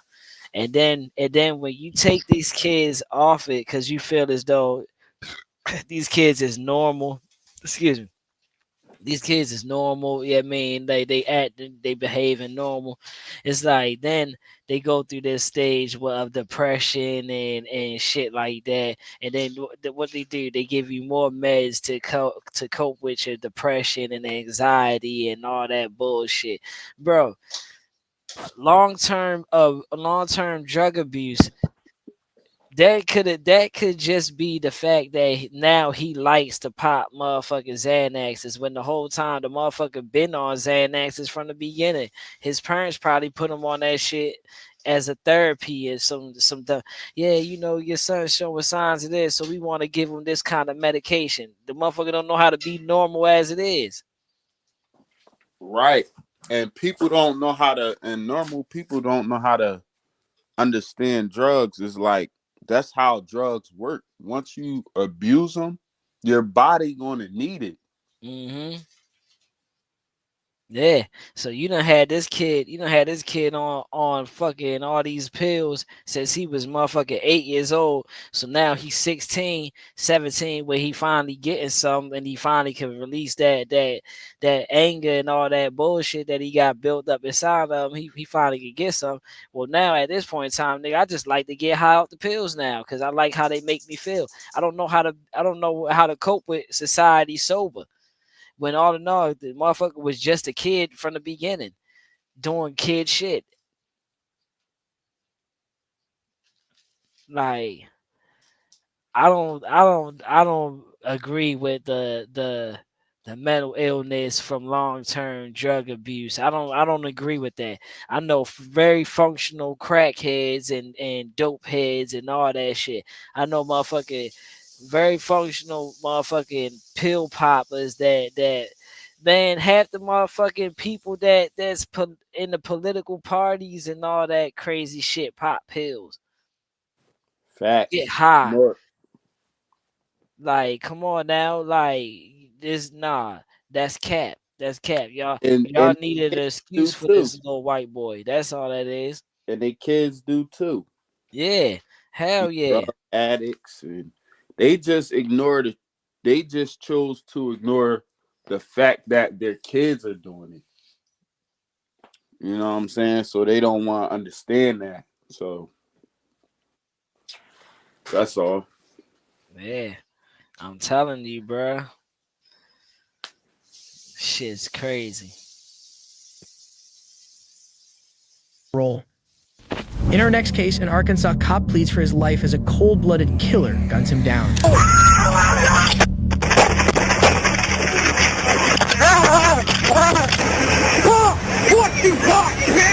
In April of 2011, Truman, Arkansas officers pull over a driver for allegedly not having insurance. On how to handle late-night traffic stops. The tape shows officers in Truman, Arkansas, questioning a man who was wanted for an unrelated warrant. As the driver is questioned on an unrelated warrant, Officer Jonathan Schmidt opens the back passenger door to find Jerry Lard pointing a gun at his face before firing. Officer Jonathan Schmidt opened the back door of the man's car, and a second man, Jerry Lard, suddenly jumped out and opened fire.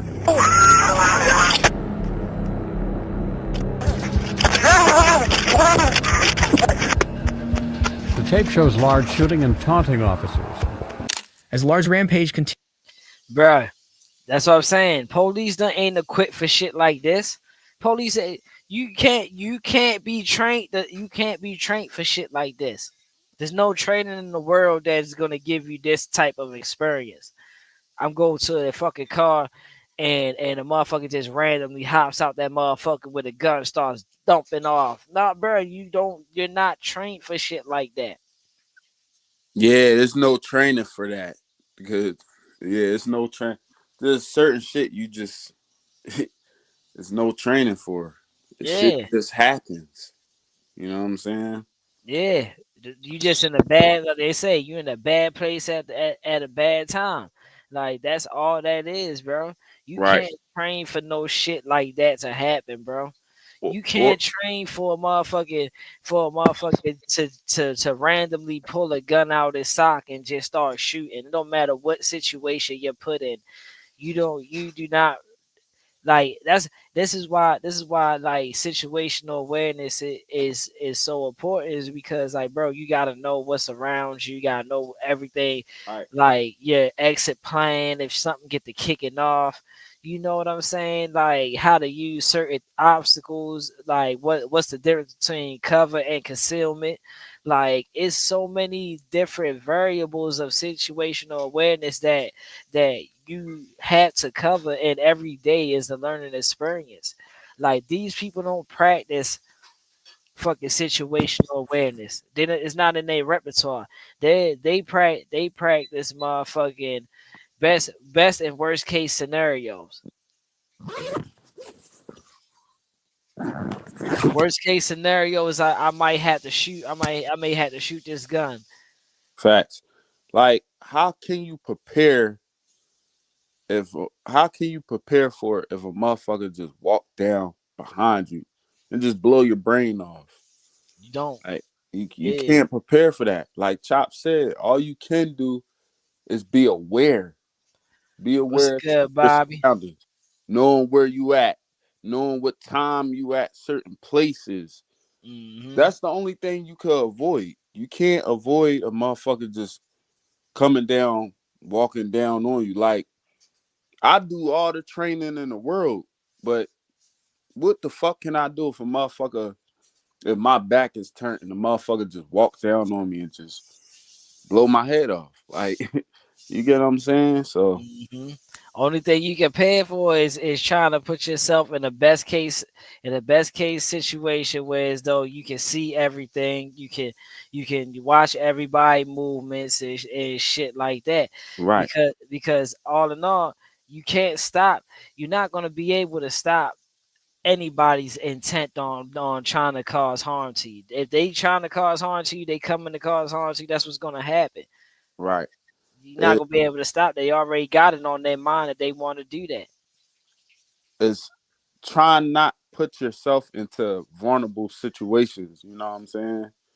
You gotta be like a sniper. You know how snipers, they gotta go to the highest point to get the best shot. That's how you gotta be. That's how your ability gotta be. You know what I'm saying? To be on point. Yeah, nah, for real. Like, all in all, this cop probably could run with the best on the shooting course, but he ain't prepared for a motherfucker jumping out the back seat with a gun, just randomly catching them off guard shooting. He ain't prepared for that shit.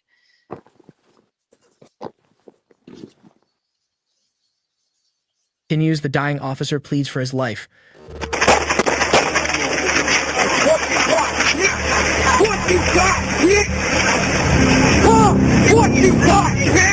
But it's too late. Officer Schmidt later died from his injuries. Lard was wounded in the ensuing shootout before being taken into custody.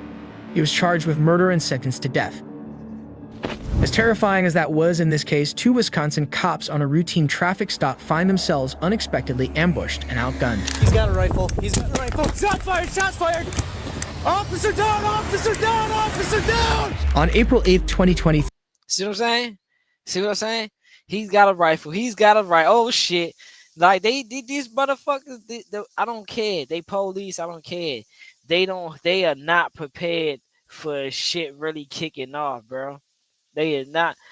That's why it's crazy that we get, yeah, I mean, scrutinized and looked at a certain kind of way and even roughed up and quick to get shot. You know what I'm saying? Because we don't even be doing shit. We ain't even the aggressors. We don't even be aggressive. If anything, we might say fuck you pig or fuck you cop or some shit like that. We might talk verbal shit, but we ain't doing no shit like pulling out no straps and just getting straight to the business. Right, exactly. Not on y'all. Yeah, niggas might be killers. Niggas might be hitmen and out on the street. Niggas might sell dope. Niggas might be a big time drug dealer. But niggas ain't taking cops' heads off. Like even white men in a mob was killing police. You know what I'm saying? Like when you ever heard of a blood or they don't do that shit like that. Like nah, we had that energy for our own kind. Like that's the furthest we gonna take it with is our own kind, or maybe I mean, if the ethnicity like a Chinese person or a Mexican person like that lives in that kind of community, you feel what I'm saying? Like our kind of community, the hood type communities, you know, yeah, they might get it, you know what I'm saying? But other than that, it's all we don't do no crazy acts of violence towards white people at all.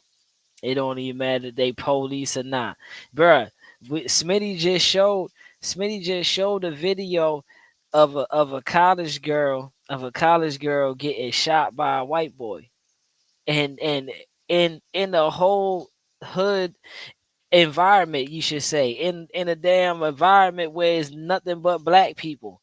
So how did this white boy even get the opportunity to go to a black party?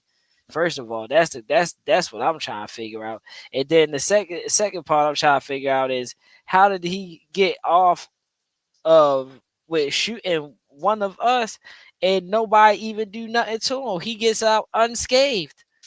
Like nobody beat him, nobody shot him, stabbed him, none of that shit. All the shit that we talk about sliding, man. At least beat him up, shit. Y'all ain't want to kill him. At least beat the nigga up, but he ain't go. He went down unscathed. Nothing. That's no that type Adam 22 effect. Man,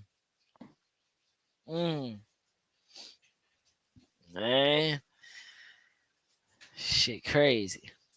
3 Wisconsin officers Emily Breidenbach and Hunter Scheel pull over 50-year-old Glenn Perry after a warrant is issued for his arrest for not paying child support.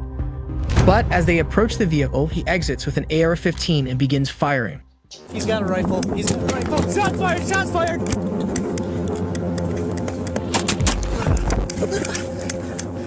Officer down! Officer down! Officer down! Officer down! Officer down! Officer down!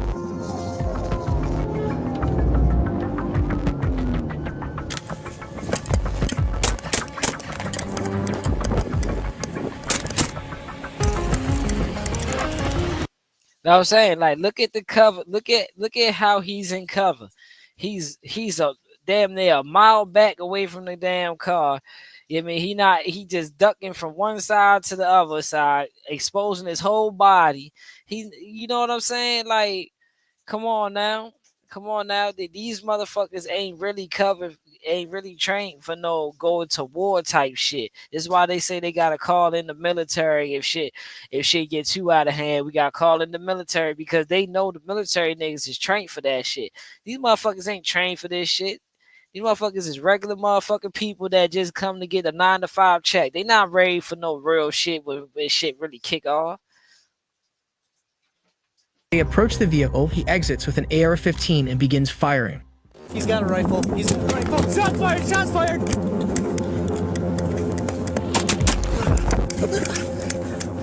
Officer down! Officer down! Officer down! Officer down! Officer down! Officer down!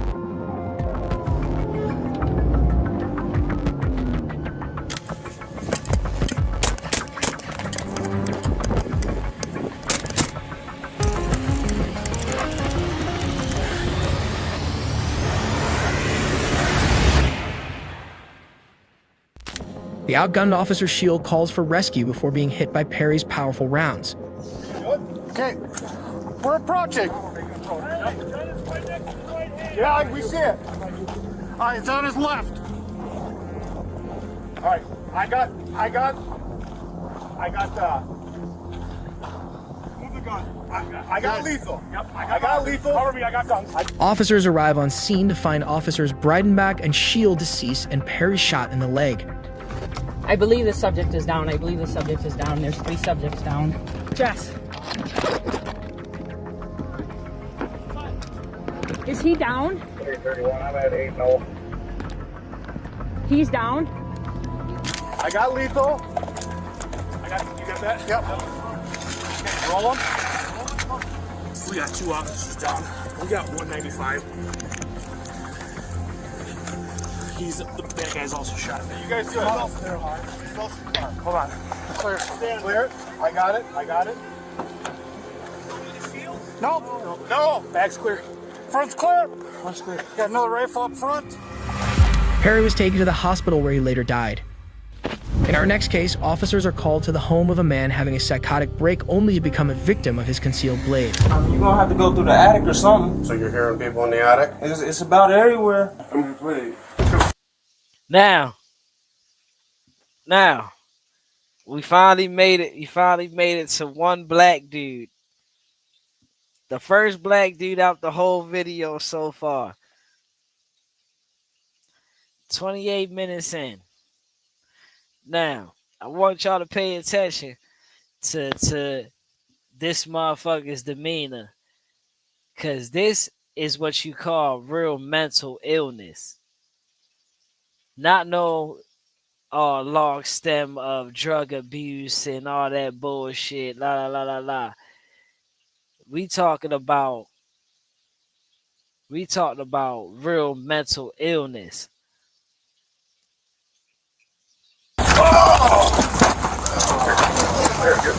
He's got a knife! He's got a knife! On October 13th, 2022, Dayton, Ohio police receive reports that 30-year-old Tyler Patrick is having a psychotic episode at his mother's house.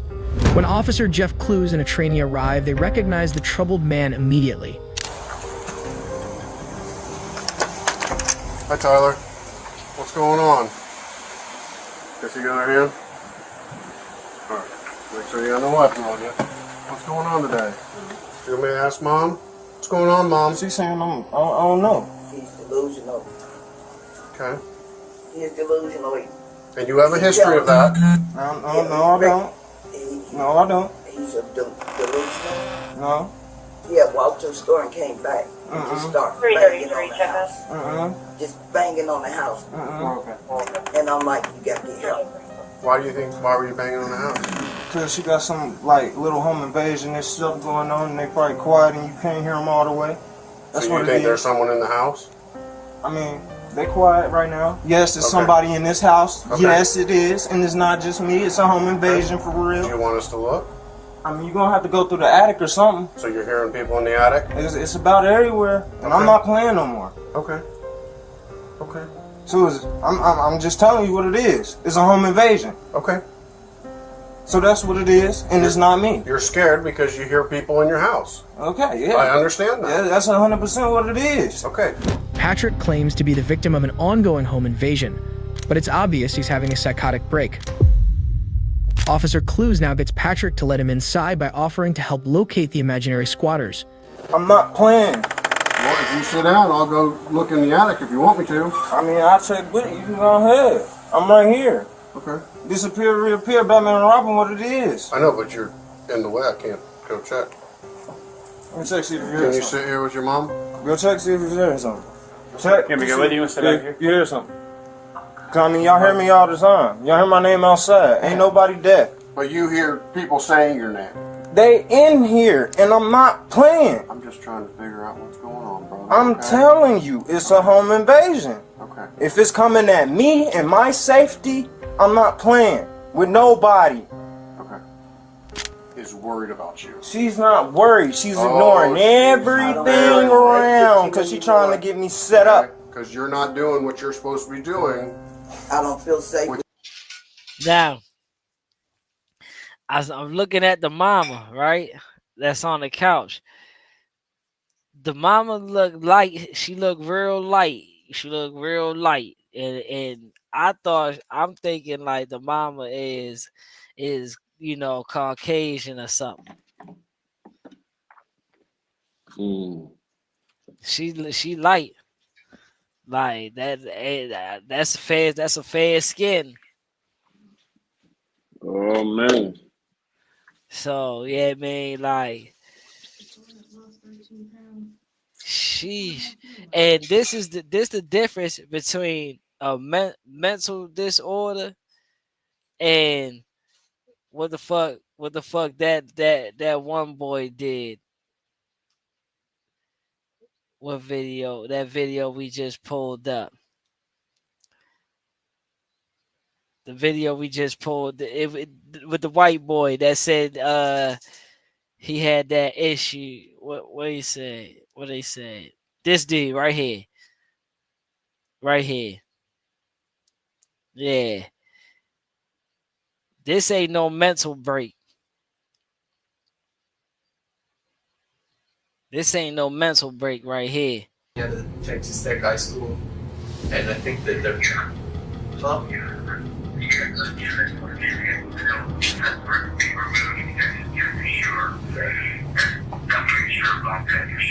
When asked why he did what he did, Daniels provides a pathetic response.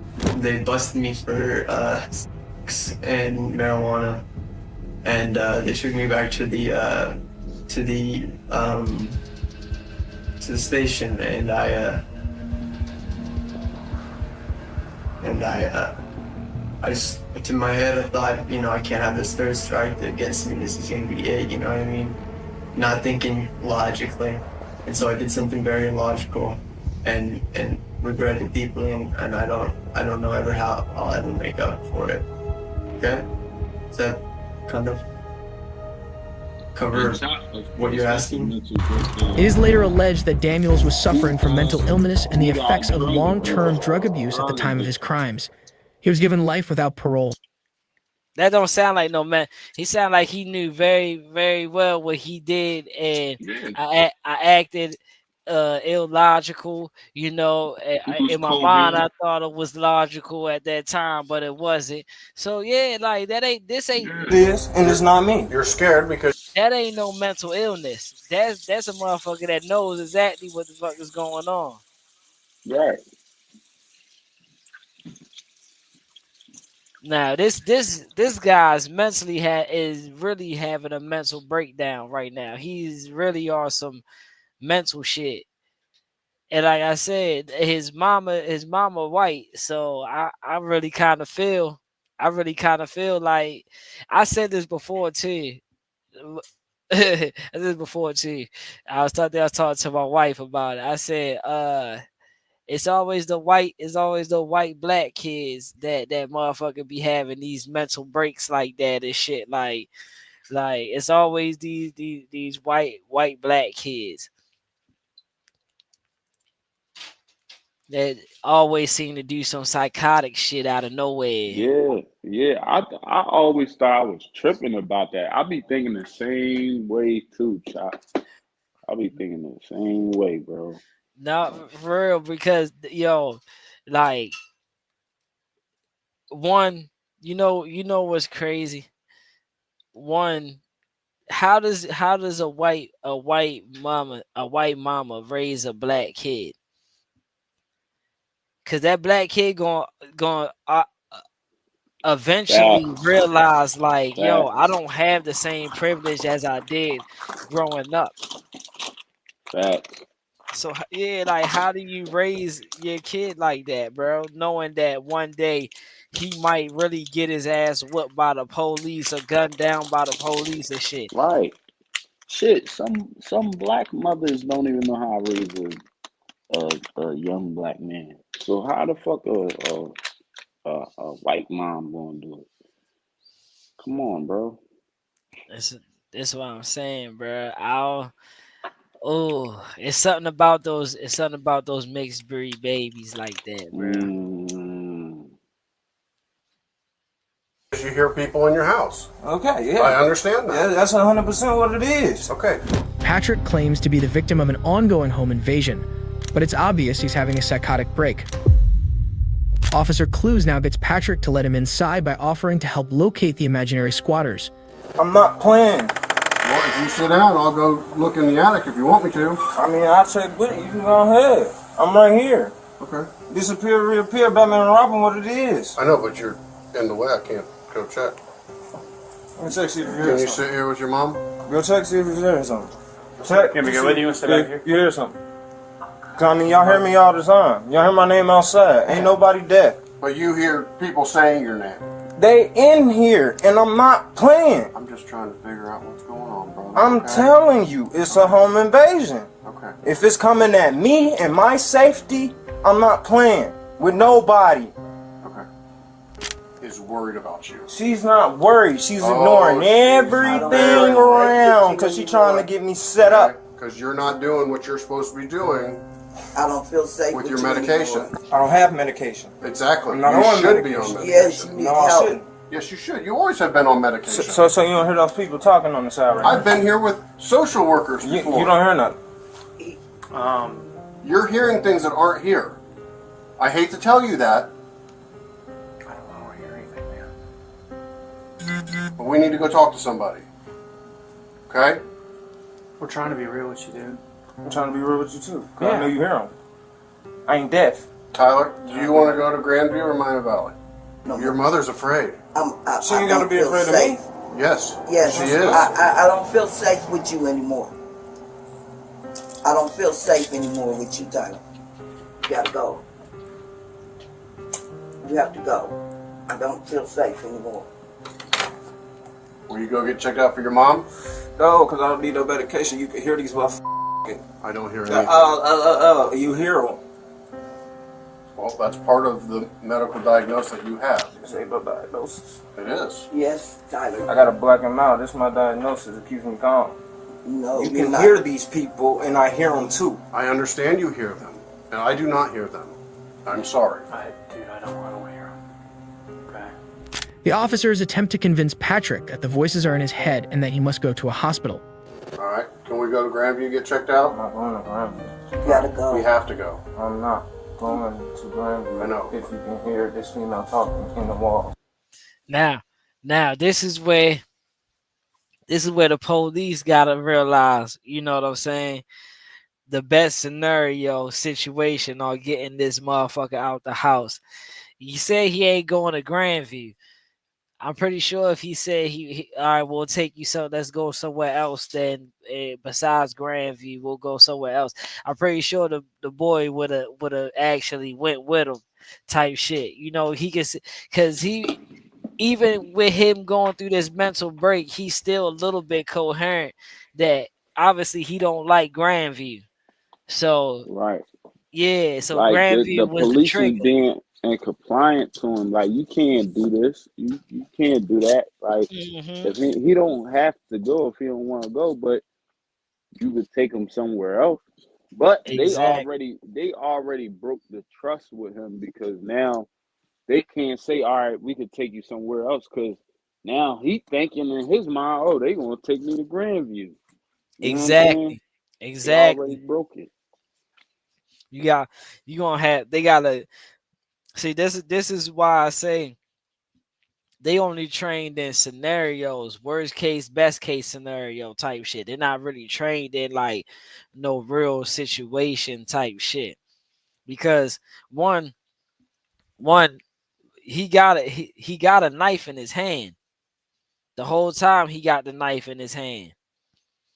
So the police not even picking up like, why is he only using one hand? What's in your other hand? You see what I'm saying? And like situational awareness. He's so focused on this guy's having a mental break. I gotta get him. He's not even covering that he's in danger at this point in time.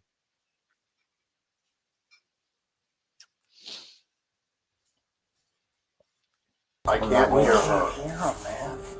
Okay. What if I walk out the room?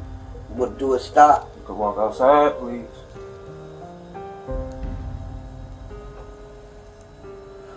That's all I'm telling y'all. I'm not. That's why I said, like, all right, well, let's all walk outside. That's when one officer is supposed to be like, all right, cool. Let's all walk outside and let one of the other officers stay in to see if they can hear something. You know what I'm saying? Like, you gotta start playing. They need to start using what he's saying in order to get to what they need to get done, because all he's saying is that I'm telling y'all that I'm not going to Grandview over this. He don't want to go to Grandview. It's somewhere else he probably can go. So right. I mean, y'all can't force him to do it. So exactly. I don't know why they're trying him to do it. Because obviously not clearly he is having a mental breakdown and his ass really need to go get some motherfucking help. But they gotta learn situational awareness on how to handle a situation better than this. You know, they did a good job. I admit they did a good job, but at what cost? A motherfucker getting stabbed in the neck.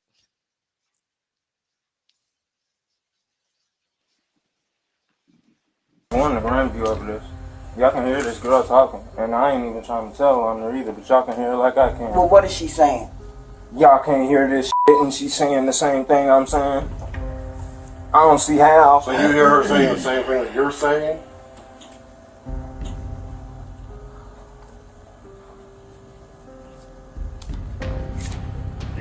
Do you hear how that sounds a little weird?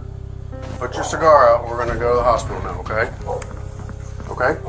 Come on, man. Just put your cigar out. Let's go.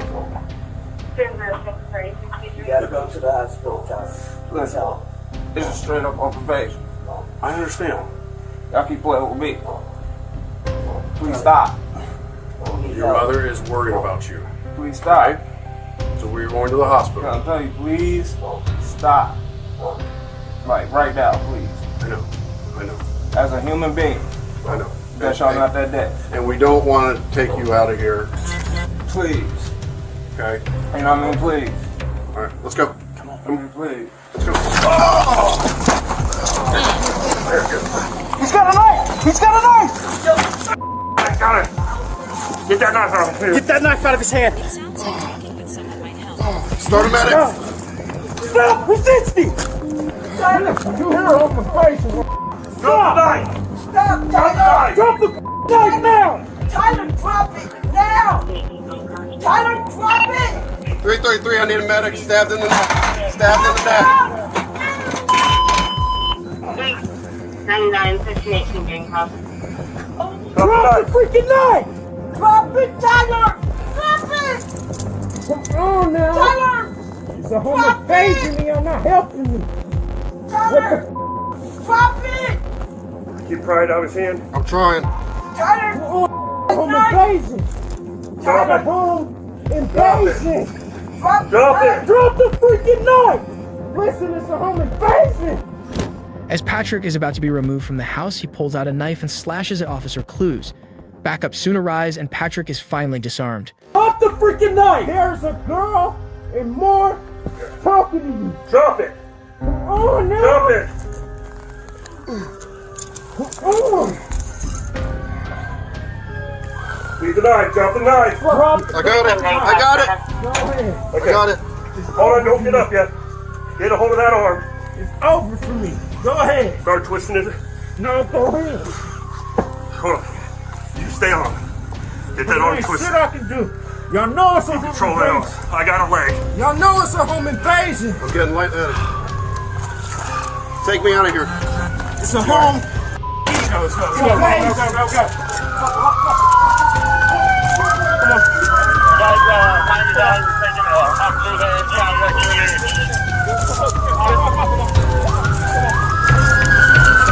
Officer Clues is transported to a hospital with minor injuries as Patrick is detained. Hey, is there anybody in the house except for him? No. Yes!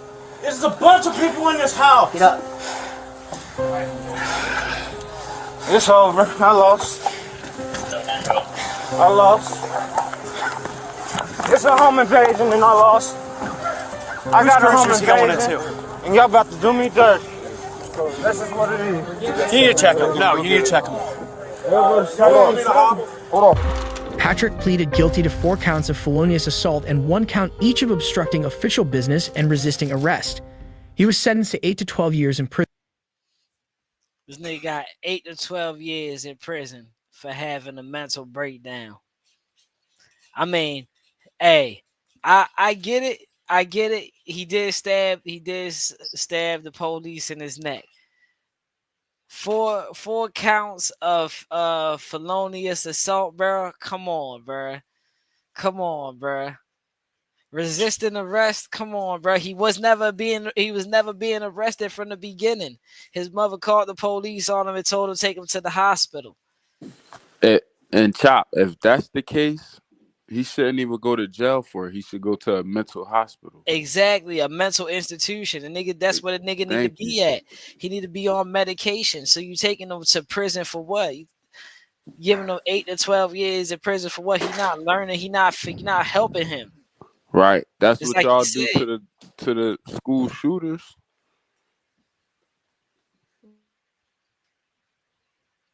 Man, bruh. This one was kind of messed up right here. And it look, this the only black case we seen. This the only black case we seen where a nigga was bold enough to go against the police and cause harm to him. But this only because the motherfucker having a real mental breakdown.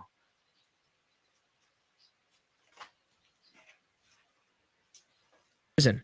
And nobody If you thought that was killed. Yeah, and nobody died. Even if the boy did had a mental illness, nobody wasn't killed. Mm-hmm. Crazy in our last case, a woman flees the scene of a crash only to be found on a beach with a knife, and she isn't afraid to use it. Walk upstairs, all right? Let's get out this water area. I don't wanna. I'm scared. She's right here in the woods somewhere. Can we rescue? Rekill. On March 23rd, 2022 in Jensen Beach, Florida, Deputy Cody Colangelo responds to the scene of a horrific single-vehicle crash. But when he arrives, he finds 20... Motherfucker, the real Harley Quinn. That's who he found. He found the real Harley Quinn. Hell yeah, that's what he want to say. Shit, he done ran across the real one. Yeah, man, he done put that hawk on him. And mind you, this ain't no motherfucker having no mental breakdown. This a motherfucker that was drunk driving and crashed. One-year-old driver, Liga Day, nowhere to be found. I guess he ran off. Only car involved? Yeah. Single vehicle? All right. Where's the driver at? Is he inside? Ran off. Oh, he took off? Yeah, one girl. But all right, Stop. I'm leaving the crib. I'm gonna be in the background. Okay. You say you ready to leave? Yes, sir. All right. All right, salute. Already.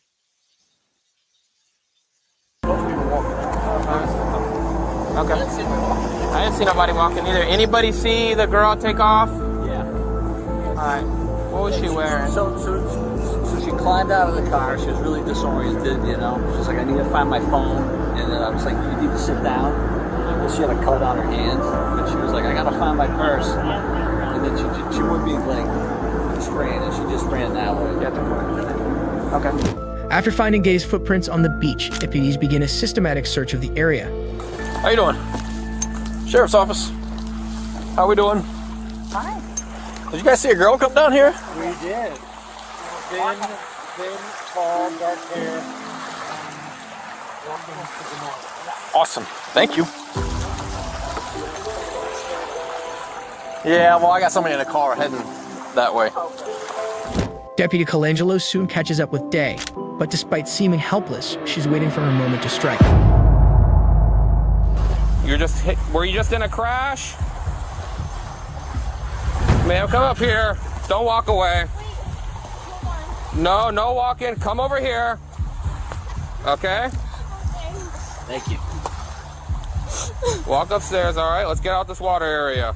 I don't wanna. I'm scared. You're scared? All right, let's walk up here. Let's get off this water, okay? Don't run. Slowly walk.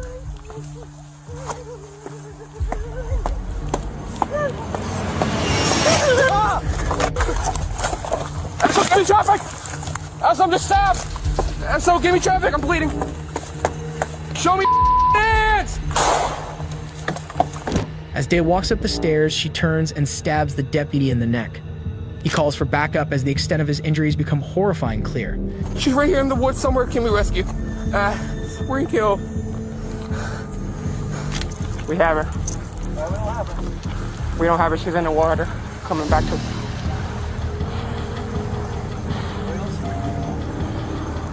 You better come out here and stay on the ground. Get over here. Yeah, we're trying to get her to come back on the water. Get over here.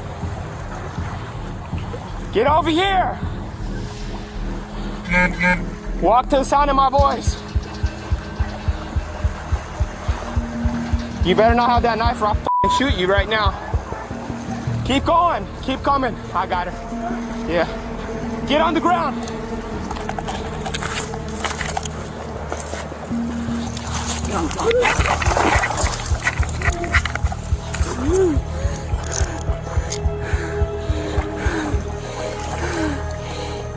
I got it. As Deputy Colangelo is given medical attention, Day is finally apprehended.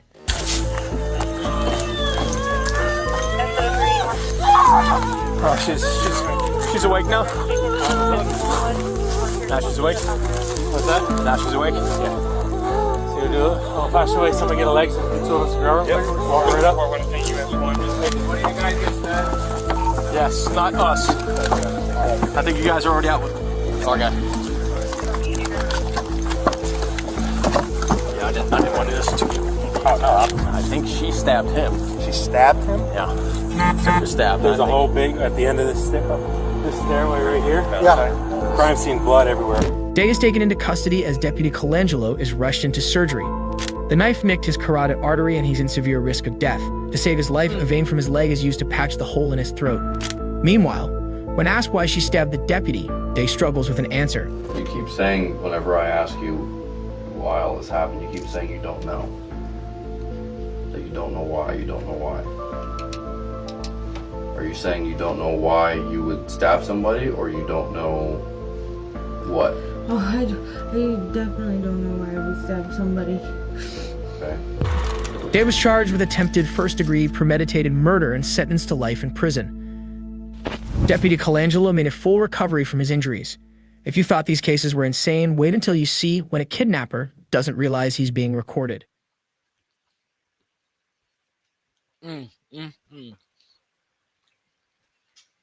Man, I'm telling you, bro. We ain't like that.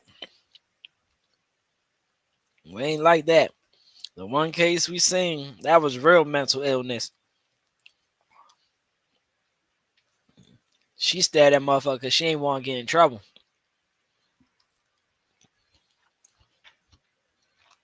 That's why she ain't know why.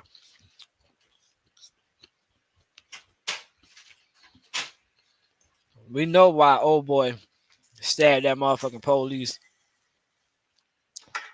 He had a real mental breakdown. I'm saying, bro, man, this shit crazy. I be said, bro. When they get outraged, they go to the extreme. They going all the way there with it. They taking it all the way there. We ain't taking it there like that. We may do a lot of fussing and cussing and yelling, but we ain't taking it that far. That shit crazy, bro.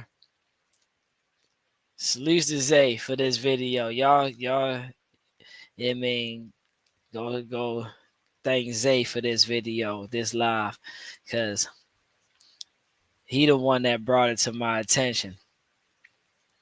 After I seen this one right here with Buddy letting out the rounds inside the house, yeah,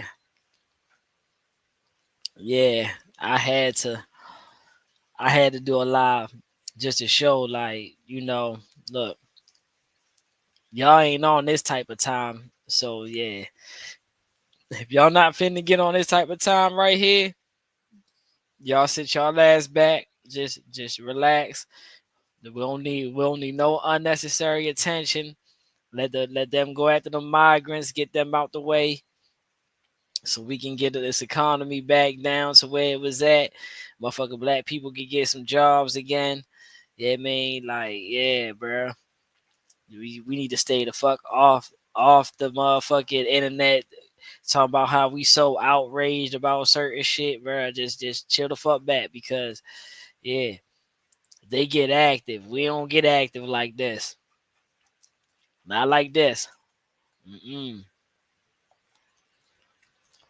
But yeah, salute to Zay. We're ready to get up out of here. Deputies decide to place Real on a mental health hold, but they first must gain access to his apartment. But they have no way of knowing that he's barricaded inside his bedroom with a loaded rifle. Sheriff's office!